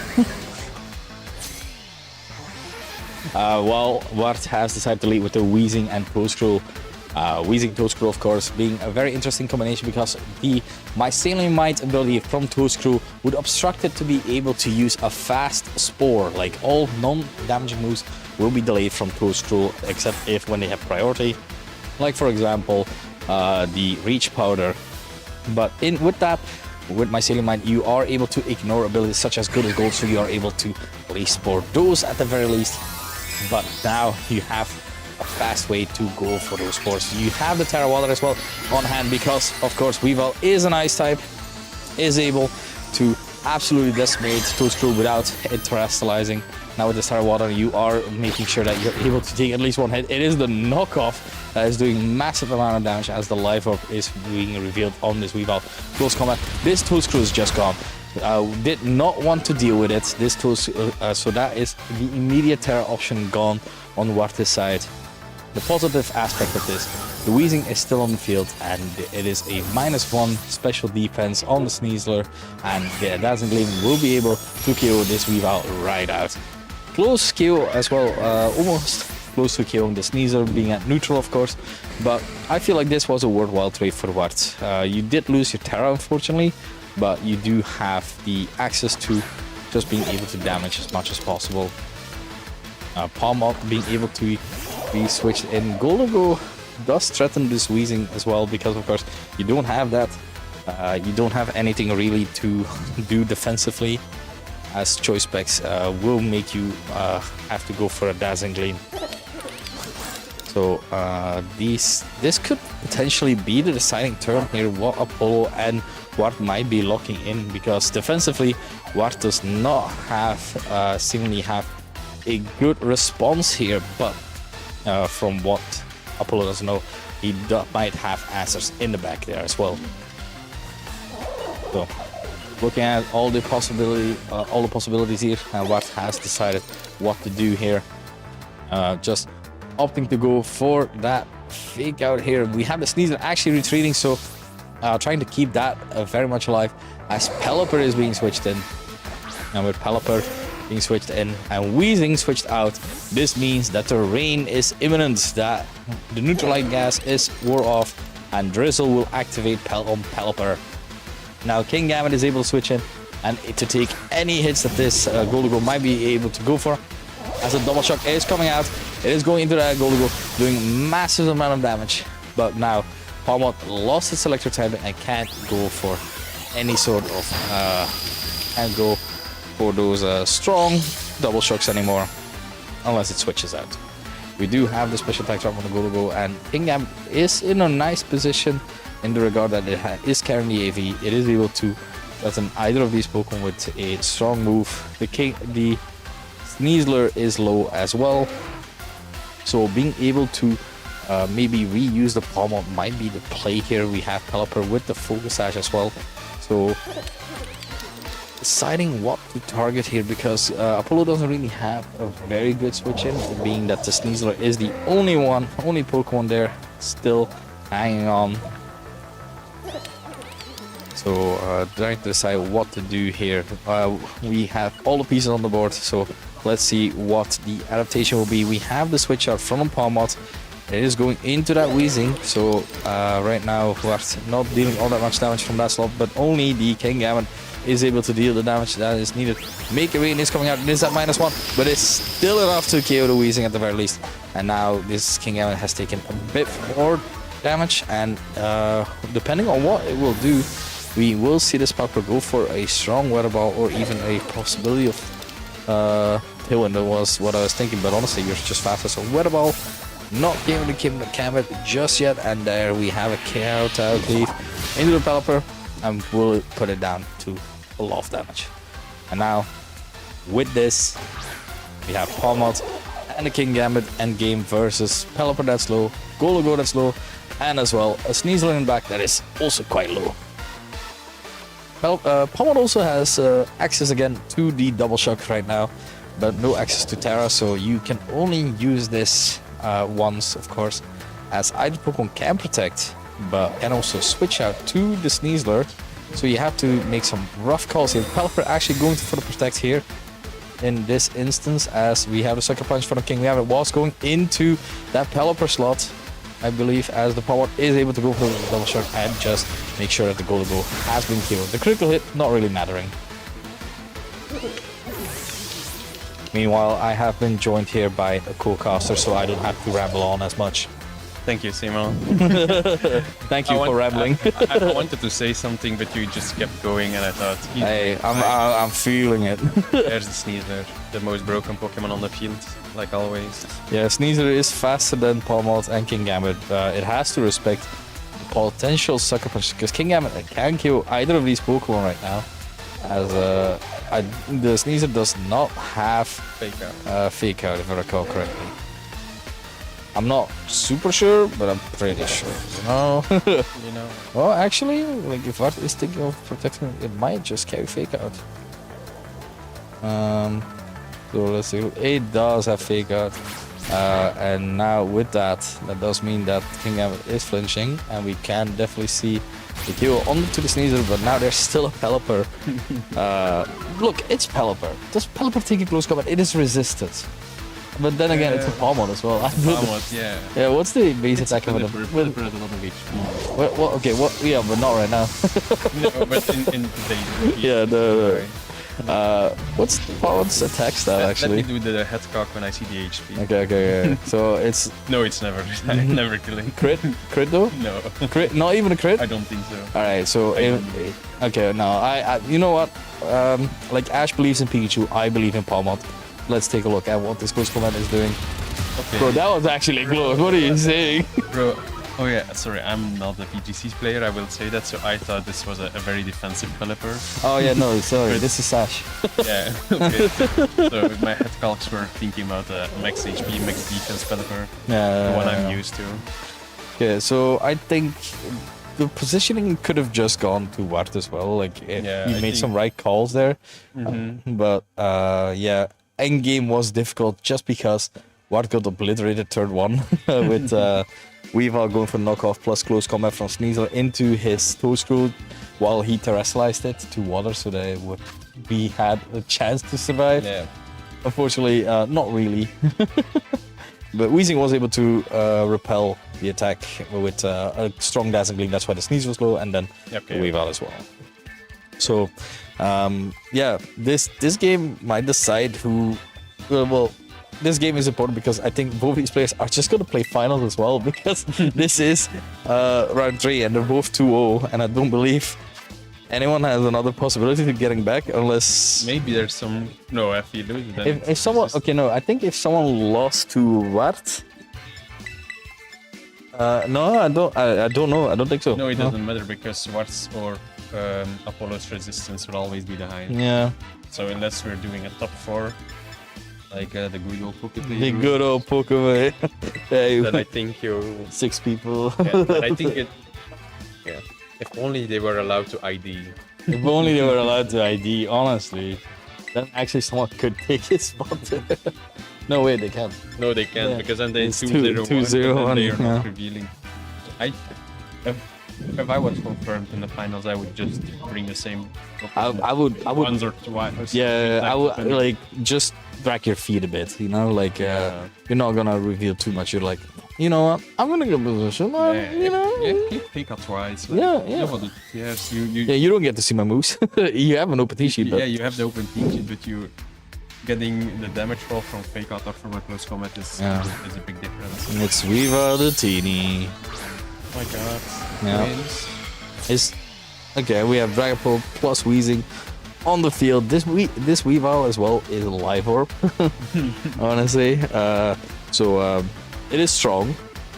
It did carry knockoff, so I'm guessing it's triple axle knockoff, fake out, something, protect maybe. Protect, yeah. Did it still get something? Yes, it does. Maybe for the kingdom. Yeah, would be nice. I mean, you have your brother, you have your older brother Sneasel right there. You know. Sure. Hey, this is my weird French cousin. Bonjour. Bonjour. Buongiorno. My name is Sneasel. It's like Fabio. It's just Sneasel. Yeah. We have the immediate Terra yet again. This is from Apollo side if I'm wrong. Oh no, it is one side. Yeah, so just going for that Terra Dragon, going for that obliteration right now. Just opting to just Dragon Darts away because this is super strong as well. So we have the Terra. I swear if it's Terra Fairy it'd be wild. On Weavile, there's no way, right? Terra goes, yeah. Could you... No, there's no figure out, so in that position. Into the Weezing. Okay, I thought there was like a fake out into Dragapult. That would have been a hard call. Oh, it actually lived! Alright, like... Yeah. No. Damn. Maybe this challenge with Weavile is too hard. Weavile might not be good, man. I didn't do it, but I think the only problem was the color palette on the first one. Honestly, fair. True. I think if it wasn't, it could have looked even better than it could have done alive. I actually really like this lead as well because I'm thinking, because like if the Sneasler is the Sash Pokemon, the Upburden doesn't proc as well. Yeah.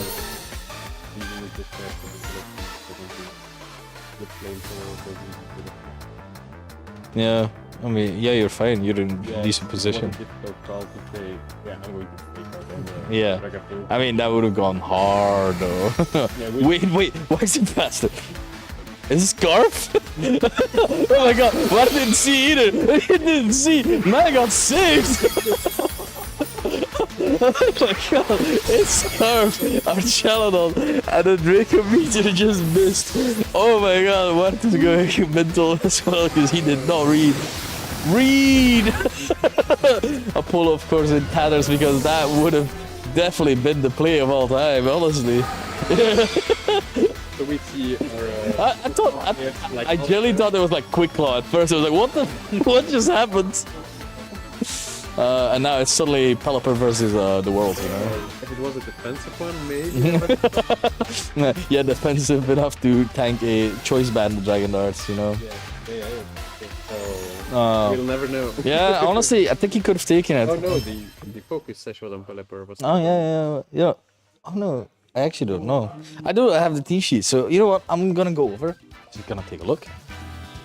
And I'm gonna read the team sheet because clearly Wart isn't reading it anyway. What the? Okay, so it's Sash Sneasler. And it's Damprock Pelipper. Okay. Damprock Pelipper. Damprock. He's got that dime. Damn. So Wart better reads his team sheet now. In Yeah. case there is another surprise. There might be a power herb Sneasler running around. Oh, yeah, you don't know, like. Okay, but Scarf, Terra, Electric as well. The Archello. This team is too. I actually kind of love it. Because it's also not Psychic Seed on Sneasler, because the Sneasler is a Sash. The Psychic Seed is on the Edie. I don't know. Apollo has been cooking, I'll just say it. I think he just put his item in a randomizer. You know, yeah, Pelipper has been running live for, but like Golago. You know what? Let's give that to Weaver. I think Damprock on the Riva would have been better anyway. Yeah, And if the last move is Rain Dance for sure. it's actually funny how you have these Pokemon and like 3 of them tend to run Focus Sash. And what suddenly realizing, wait, Archello kind of threat though. Wait a minute. I mean, no stamina boost from Archello makes it better, I feel, as well, because it is sturdy as well.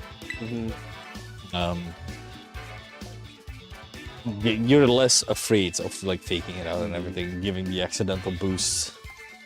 Scarf, body press will go hard though. I think you are too long in the kitchen. Bro. Yeah, honestly. It's good that this regulation is gonna end this month. Then we can go back to our The double trouble lead again. Yeah, I actually don't know if it's Scarf Typhlosion or. I think that's our team with. Yeah, so Scarf is very nice actually. But then the take off pressure will be to make sure he lives one turn, but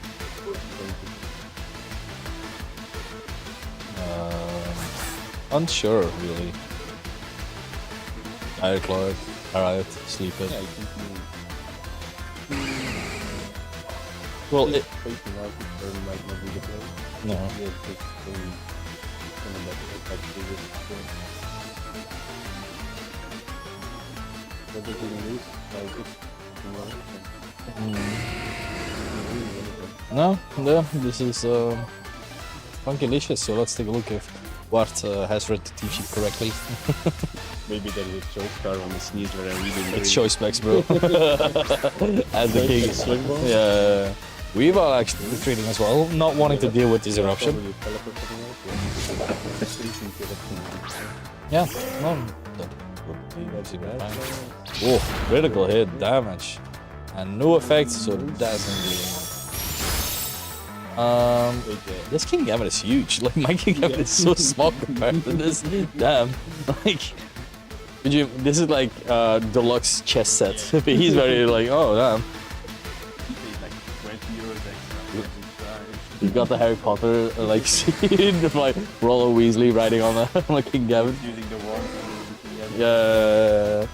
But now you do have King Gambit in, which is nice because you're able to sucker punch any of these Pokemon. You are threatening with a potential of Theranos as well, so close combat not really affecting you. Pelipper not really able to hit you either with Weather Ball or even Hurricane, but Neutron Gas did wear off, so we are gonna have some rain.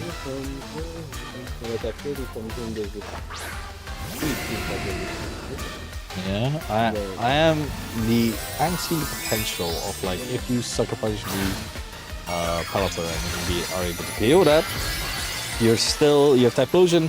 It's kind of awkward because you can't go for Fire Boost, you'll have to Shadow Ball. Ah! This feels OU, man. Ooh, and a tailwind as well. Just not going for the. Okay. Yeah, now you're able to still sucker punch the developer in this position because developer might have.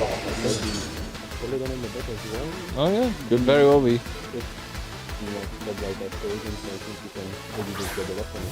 Yeah, I think you are fine with just sucker punch developer or like even shadow ball into your Chaladon because it doesn't have stamina. You are able to do massive amount of damage. Being confirmed. Scarf. Yeah, Scarf. Yeah. Because I think that's the biggest one right now. Yeah. It's sleep talk. Sleep talk though. Yeah, with the of course with the thing right now with the tailwind, developer is certainly this. You know. No, that's light metal, bro. He's got that heavy metal. Yeah, it's decently light, but it's still 100 base power. Okay, but then Yeah. Yeah, it's still better. No, it's not. No, I know. No, I know. We're joking. Oh yeah, we have the Terra Electric Scarf with the light bulb. Suddenly I realized, oh wait a minute, as this is Scarf and there with the. I already forgot it. Yeah. As that is going down, and now Arcello is suddenly a bigger threat right now. Weather ball is gonna do about 50. Yep.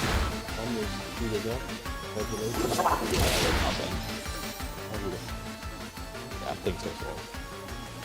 No, Yeah, Weezing can come in, but like if you don't really. Yeah, what's it doing? What it doing? Because the developer can always protect, right? Because like that's the fear, of course, with King Gambit, where Sucker Punch really strong. The opponent does have to attack. If Wither Ball is doing. I think they did the developer a lot of pressure. Yeah. Because you're out of range of away. Yeah. Yeah, there's nothing really you can switch in on it. But it's only turn 2 of Tailwind as well, so there's 2 more. Which is rough money. That's rough. Yeah. Alright, so like the Christmas movie where Bruce Willis climbs a tower. Right now, King Gambit trying to climb over this tower with the Sucker Punch. But now Electroshock plus the Weather Ball will definitely be able to deal with either of these Pokemon, I think. As we have a boost yet again, and I do believe it's going into King Gambit, right? I think wait, it's Weezing is going down, and that means there's bound to be a Weather Ball into developer, and honestly, the King Gambit should take it, right? But we're really close to it, yeah. Ooh, survival, baby. But nice thing at the very least is if you know the Archelon is Scarf, you're able to fake it out. Start another turn from. You're able to start another turn of Tailwind, and you have Sucker Punch to still deal with Developer. Or even Sucker Punch to Archelon could also work, I believe. No, you need to fake out plus the Sucker Punch, but then the Pelipper is still on the field. And you only have one double shock to use. No.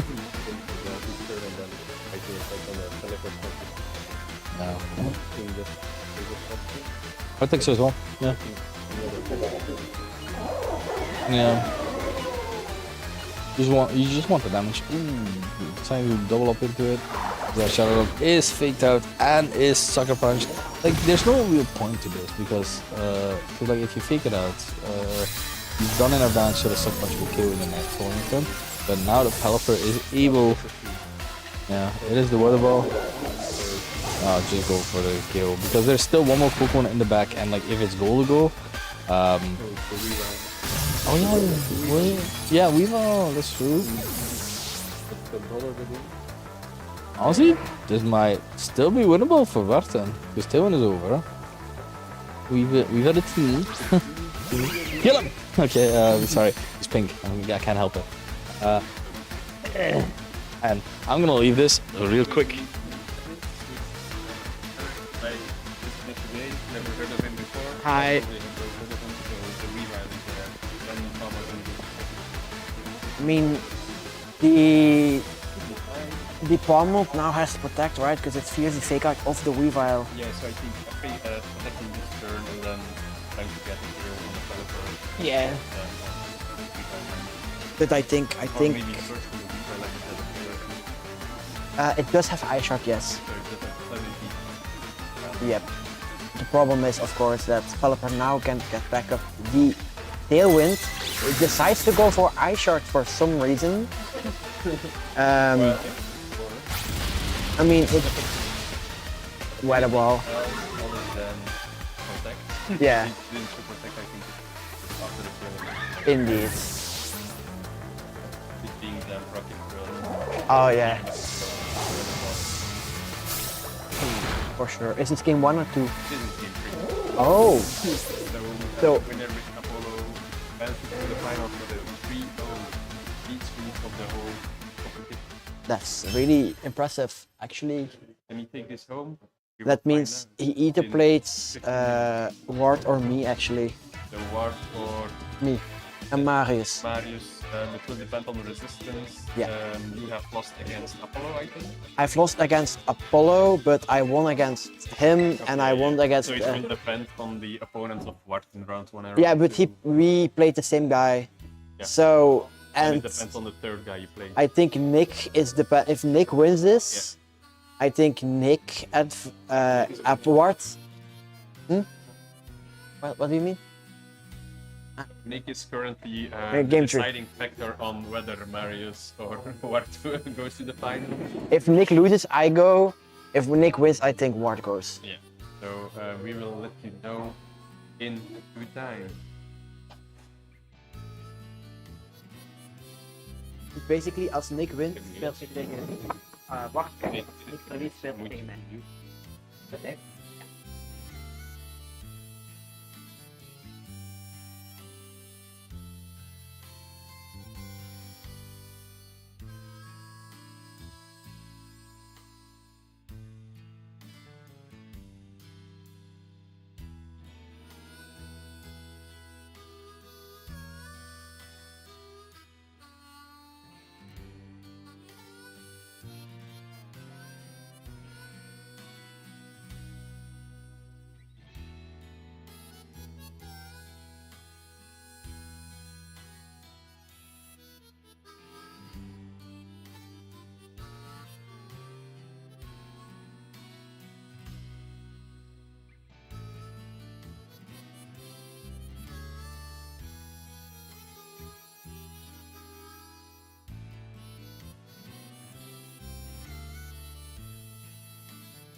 Gaat hij beginnen? Oké, Wacht, wat? Wanneer gooien ze mij? het is begonnen. Oh, is het al begonnen? Oepsies. Welcome to our final match in our player challenge. It's gonna be Weevil against Weevil, so someone's getting €5. Someone. In our It's not only- local challenge was if you can win a challenge with 8 or more people, you get €10. Ik ga 1-2. Hoezo? Hoezo? Alright. So it's Apollo versus Marius and finals. Waar komt dat vandaan? Of doe dat zeer?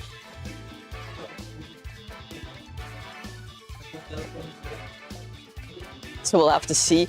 This match is not only for CP. It's not only for pride. It's also for the money. You know. I'm really excited to see how these Weevils interact with each other. Okay. I'm not even sure they'll both bring it, but it's a possibility. At some point we might see two Weevils staring each other down. Yeah, it's Marius with his Terra Ghost Curse Arcanine. No, it's Terra Grass. Wait. Terra Grass now. Did he change it? Yes. Is that oh man. That was the funniest. What do you know about Apollo's team? I don't know. I think I know it has Weaver. I know it has Damrock, Pelipper, and Choice Scarf Archulodon. With Sturdy. Okay, Yeah, with so Sturdy. here we see the teams. We have a Psy mode on Apollo's side, together with Rain and Yeah. Weavile, of course. You see the unusual never melt ice on Weavile. Usually you'd see something like Focus Sash. Ah, yes. Doe maar. And you also see the key berry on Arcanine. I have no idea what that helps with. I It think. raises the defense when hit with a physical attack. Oh. So to up the beat up strategy, Oh together yeah. with Justified. That. Wait, is that justified? Yes, Oh, Justified yeah. raises It has attack. justified. You don't get hit I by forgot. dark type attack. I know what it does, but I forgot that Arcanine had it. I just think when I see Arcanine, I think intimidates. Fair enough. Yeah. That's what you would run, and it would be. Yeah. Yeah. Alright, the leads for Apollo are Weavile and Sneasler. Alright, so this Grimstone with Prankster might be able to set up some screens, and Volcarona might get a Quiver Dance. The Sneasler I think has Fake Out, so that's also a possibility. Spirit Break could do some decent damage to Weavile with its pressure ability. Usually you see Pickpocket with Focus Sash, but now it's pressure because it doesn't have Focus Sash, so it doesn't really it won't really use its ability that much. The Sneasler faking out into the Grimmsnarl, probably predicting the Volcarona to protect and knock off into the Volcarona from the Weavile, but it's protected. This is kind of a dead turn, nothing really happening here. I think Ronan definitely will like out, and for Weavile ultimately that life hold on Apollo's side on Weavile. The Nihilape switching in and the Grimmsnarl setting up Reflect to reduce the damage of his physical attacks, make the Weavile and Sneasler a bit less threatening, knockoff coming in to the Lineape, doing about half damage and knocking off his Slotfest and getting some life or damage, double up into the Nihilape slot and getting a paralysis. The paralysis. I mean, Yeah. outspeeding either mon. Yeah, but it just. I think if the double up into the Nihilape, I think it dies to a double up. It gets fainted to a double up. Annihilate? Yeah, I think so. Yeah, I think If Weevil goes triple axle or something, is that triple axle or is that ice spinner? Ooh, Annihilate, getting low and the Dire Claw knocking it out. That's gonna be it for the Annihilate. It didn't accomplish much, tanked some hits and went down. Now the Spirit Break into the Weevil. Will it KO? It will. The Weevil goes down. dealing some damage, taking some life orb damage, and then getting knocked out by the Spirit Break. Now the Volcarona coming back in, and the Pelipper on the Polo side also coming back in, activating a Drizzle ability to make sure the fire type attacks of that Volcarona don't do as much damage as they normally would. This. I wonder if Ronan wants to go for the equipment here, maybe getting at speed and kind of stuff. Yeah, maybe you want to Misty Terrain to stop Darkclaw from getting any cheeky statuses. You also could go for Tailwind with Pelipper if it has it. I think it has it. Yeah. Darkclaw being protected into the Volcarona slot. The Pelipper also Weather Ball into the Volcarona, but the Protect reading and Apollo would do that, and the Spirit Break into the Pelipper, dropping its special attack. Volcarona might survive a double up now, not sure. Maybe it needs a Terra. I think it will probably survive it. Yeah, That's comes down I to, think I think this Ronan want a Mystic Train now because Yeah. No, he goes for the light skin to ensure that he won't.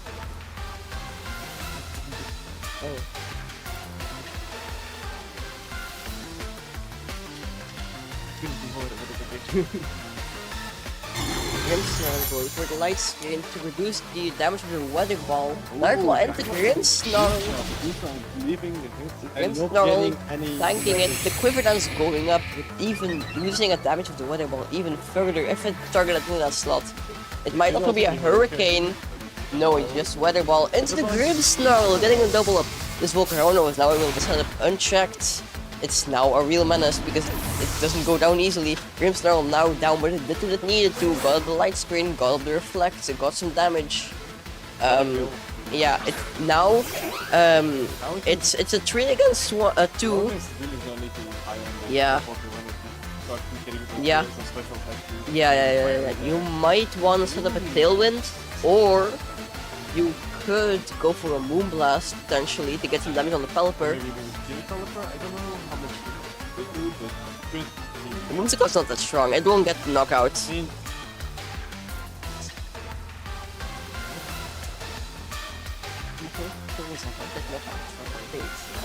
The Terra, let's see who it is. It's on the Whimsicott, Terra Water, to reduce damage from entire Claw. That might come out. Or a Hurricane, that's also valid. But I think the Pelipper's going down this turn. Sunny Day for Whimsicott, making sure that the potential Weather Ball wouldn't KO, or that the Hurricane has 50% accuracy in the Sun. Fiery Dance KOing the Pelipper might get a special attack boost that will be really threatening. No, it doesn't. The Terra Warrior protecting Whimsicott from that quad. Yeah, that's vital. Archulon coming out now, it doesn't have access to that immediate Electroshock pressure. But the Archulon has First Scarf. Does it outspeed the Volcarona? I don't think so.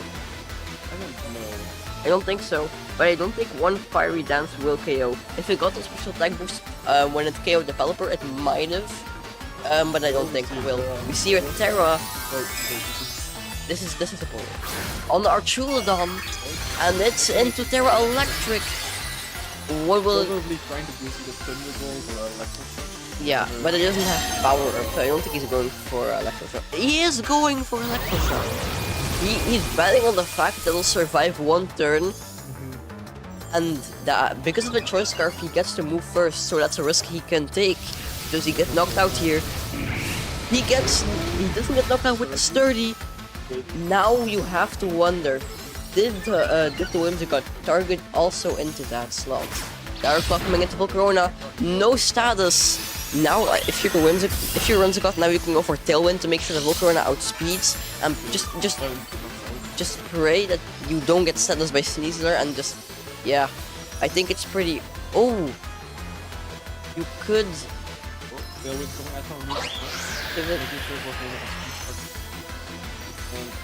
Fiery Dance into the Sneasler, making sure the Sneasler will not be a nuisance.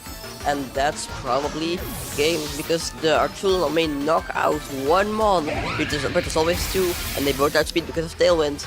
Electroshot coming out into Whimsicott, picking up the knockout, but it's too late because Volcarona outspeeds, and even if it didn't, the Articuno was Quiz Scarf, and so it can't get a Electro Shot in one turn. It's over here. That's game one. That is game one.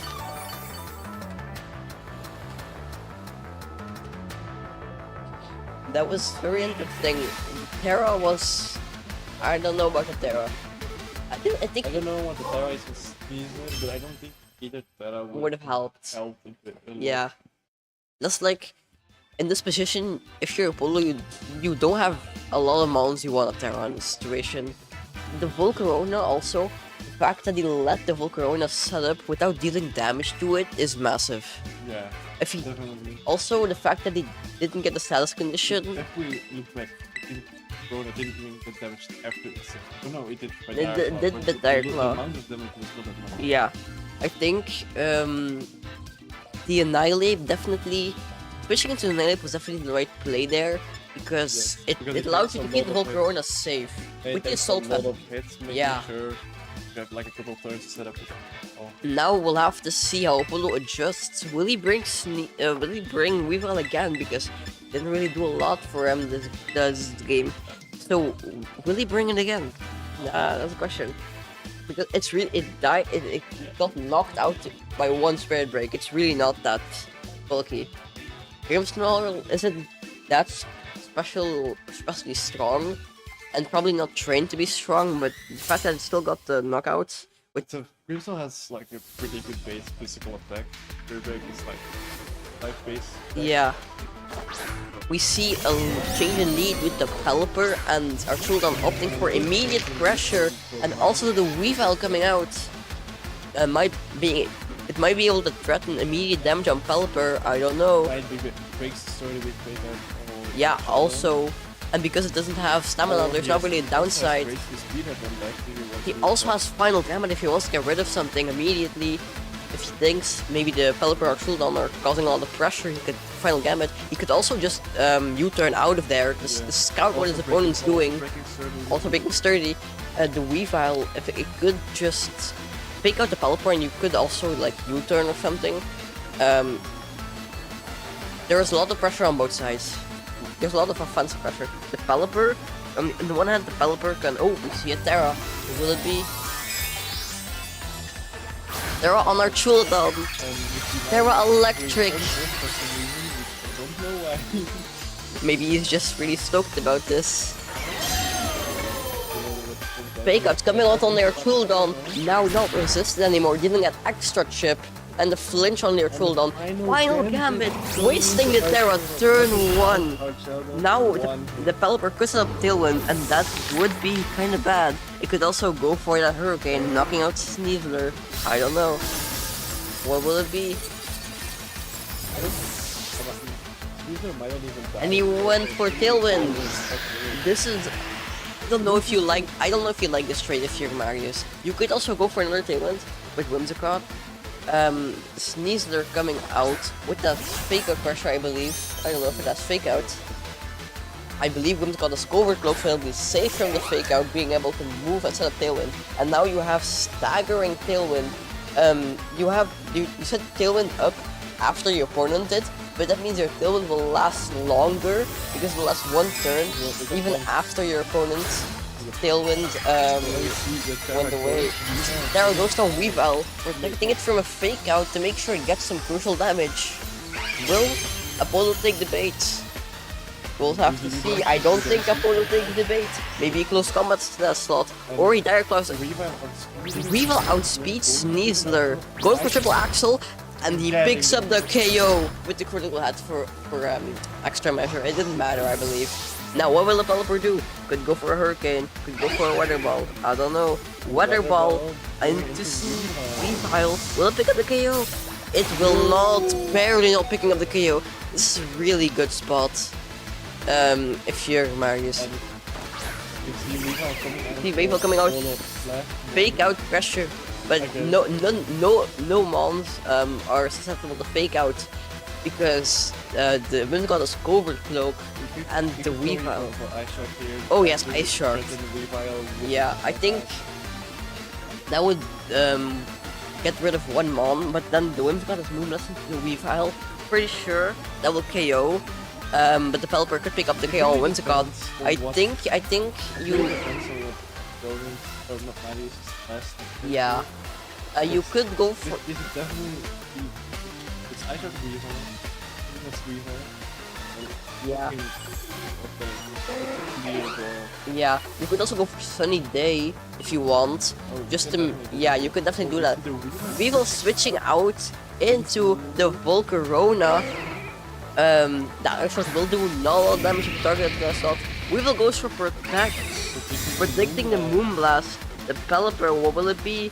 The Whimsicott Moonblasting into the Weavile slot. If the Pelipper goes for Hurricane into the Volcarona, that would be devastating. But no, it just upped the safe play, going into the Whimsicott and picking up the KO. One hit knockout. It's 2 against 2, but I think Marius is in a better position here. You have Weavile again for the fake out pressure, and you have your own tailwind. You have your own tailwind, which will last longer.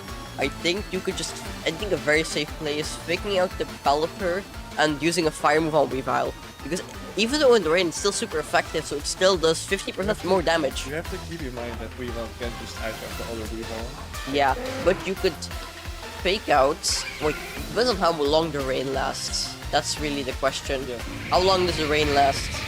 If it's still if it's one turn, I think the fake out in the Pelipper and fire move into Weevil is a safe play. But if not, I don't know. It could go either way. It depends on the. You have to also keep in mind Weavile has full A4. Yeah. With the recall put itself into the range of the It seems like a pick up coming out from Max's side into the Pelipper. Ice Shard coming into the Weavile. And now the Volcarona. What will it do? If it goes for a Quiver Dance, that could also be valid. It goes for... Weevil takes some life for damage. Goes for the Fiery Dance. It probably will KO. No, it doesn't! Rain keeping it safe. Tailwind gone. The rain is still active. If you protect the stall out the rain, then the Pelipper can set up Tailwind again. But if you don't, the Pelipper has a Weather Ball. That's super effective. Or a Hurricane. It's also super effective. Weevil opting to protect itself for one turn. What will the Pelipper do if it goes for Tailwind or something? Volcarona Quiver Dancing, making sure it's... and takes less damage from the Pelipper. The Pelipper will go for a Weather Ball instead of the Hurricane. I don't know why. Volcarona barely surviving. That's not a crit. Not a crit. Leftovers healing up Volcarona, but I think the game will go to Apollo. I don't know. Rain is still up because of that damp rock Apollo has. Damp rock almost never comes in clutch, but this time, for once, it comes in clutch. Weevil going for the knockoff, wanting to maybe knock off, I don't know, Volcano's leftovers and pick up the KO. At the same time, Pelipper also going for the Weather Ball. I think if this Volcarona had Heat Wave and crit or something, it might still be good, but no, it's opted for that special attack boost with Fiery Dance. I think even though Marius got the Polo turn 1, that Terra Electric, it's still pretty much over. He's going for the double protect, double. Live a turn with Volcarona against the Pelipper. I don't. Even if he stalls out this turn, I think it's over. Good if he gets really lucky. I think if the Pelipper has Hurricane, pretty. He needs to get one over thing and Marius could still win this. It's very unlikely, but everything's possible in Pokemon. Alright, we go for it.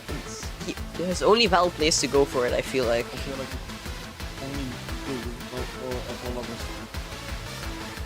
I don't think Apollo's making a mistake here. Volcarona going for Fiery Dance into the Weavile, but the Pelipper will probably pick up the KO here. Pelipper going for Weather Ball, coming out with Volcarona, taking the KO. Now it's 1-1. We're going to a game 3.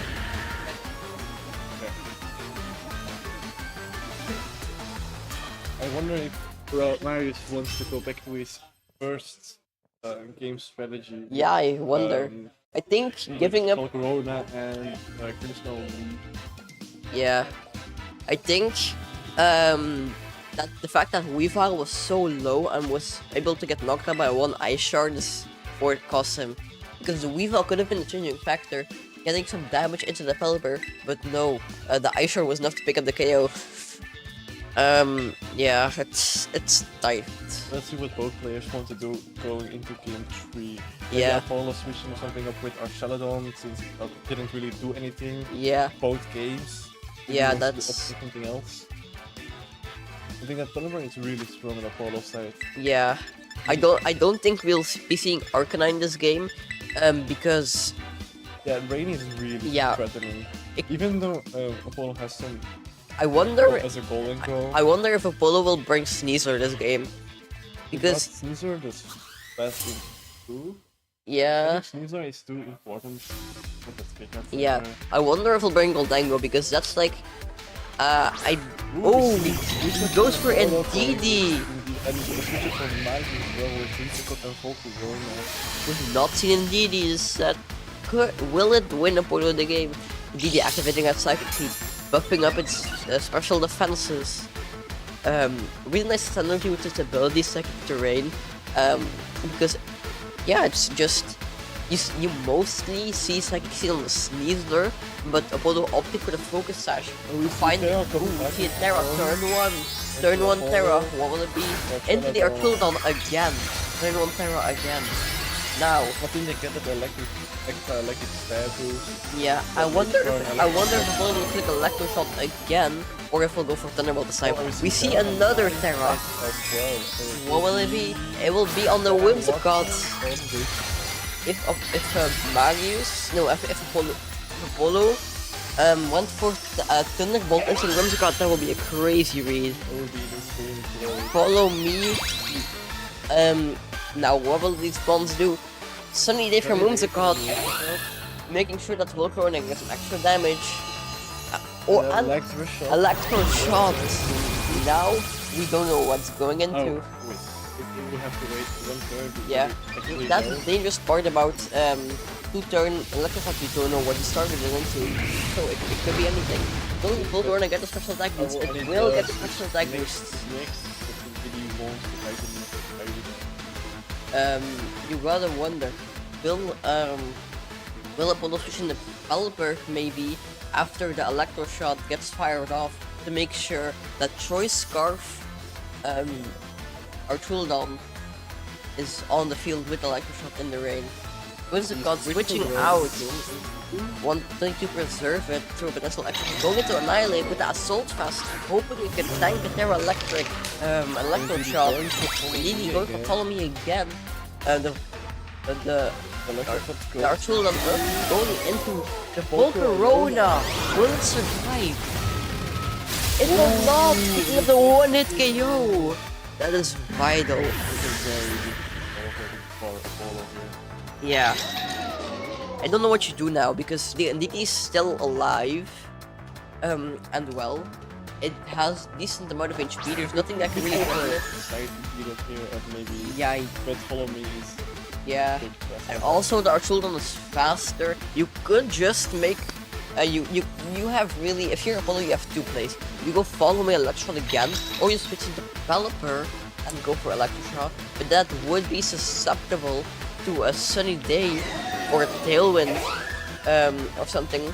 Indeed, he goes to follow me, playing it safe to make sure it doesn't fall victim to any other things. We've got predicting the Pelipper switch, and Artildon loading up its Electroshot, ready to fire off and knock out another Mom.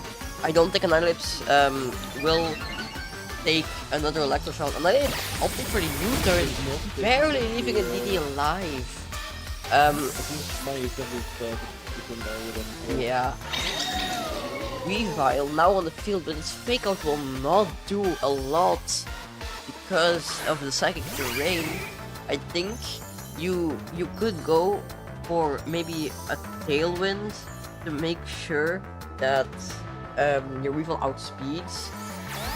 But I don't know, it really depends on what the Artildon is doing. Whimsy God going for the tailwind. And we see the Weavile is gonna be faster than the actual one. Going for a beat up into the NDD and taking the KO. Finally, this NDD has just been a thorn in Mario's side, and it's finally gone. Electro shot firing into the Weavile. Yes, picking up the one-hit KO. Man, this Archulodon is really a big threat. No wonder Mario's taken out the first game on turn 1. Yeah. Nightlife coming back out, and Weavile coming out. Tiny Weavile with the pressure. Self-beat is available now. Yeah, But it self won't be beat able it. to KO Archulodon. Yes, because of that sturdy ability. You might see a rain punch. I don't think. Yeah, that might be a play. I'm hoping. Maybe a beat up Yeah, you into Archulodon. you also or Moonblast. yeah. Just Apollo also at all times has the threat of switching into Pelipper and just getting a one-hit KO immediately. A lot of damage, lowering its special attack. That might make it. So, Annihilate outspeeding Weavile and Tailwind. Yes, the special attack drop. Annihilate might survive another electric shot. I'm not sure. I think this is going to be very close. It depends on what Apollo has in the back for this final game. Sunlight is gone. The weirdness of the field is now also gone. The Sneasler, the psychic train being gone. Wait, no, that. I'm sorry. Sneasler has fake out But- available, but it doesn't really do anything. Yeah, to you if anymore. the Annihilate had Terrod or something, that would have been really bad. We have I to think see. Apollo has I think a point. and Yeah, entire class to leave. I think. Maybe get a chance to I think you. Oh, I'll pick for the Moonblast into our cooldown and the Annihilate Drain Punching instead of Rage Fisting, taking the KO. Now let's It's see. all up to the Sneasler to win Apollo this final match in the finals of the challenge. Getting him that really like that. yeah. Sneasler. Dagger Claw into the wind shot. Does it get a status? No. It's probably over. A Moonblast Drain Punch play might seal the game. Oh yeah. Yeah, Sneasler Apollo protection, protecting stalling out the Tailwind to make sure that no outspeeding will be had. I think you could just go for Tailwind Rage Fist play. I think Rage Fist with KOs. I'm pretty sure. We don't know what the Annihilate stuff might be. With Final Gambit, we might be able You oh yeah, you could go for it. No wait, it's Focus Sash. No, Yeah, it's Sash. oh yeah. Tailwind on the whimsical, making for the Annihilate outspeeds the Sneasler. And then we see a Rage Fist from the Annihilate into the Sneasler.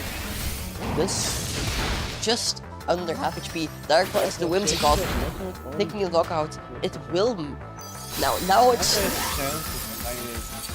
Any status? yeah.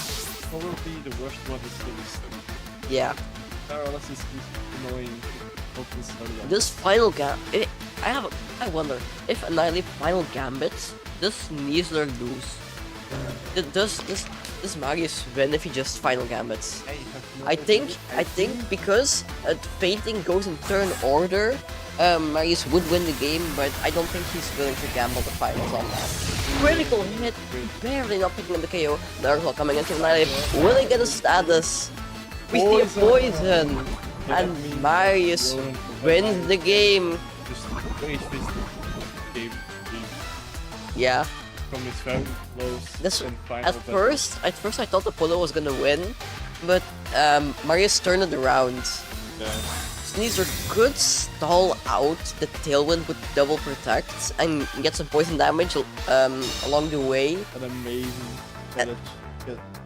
I think it needs like a lot of context to make sure. it Yeah, dies to because that one. it's not badly poisoned, right? It's just normally poisoned. Yes.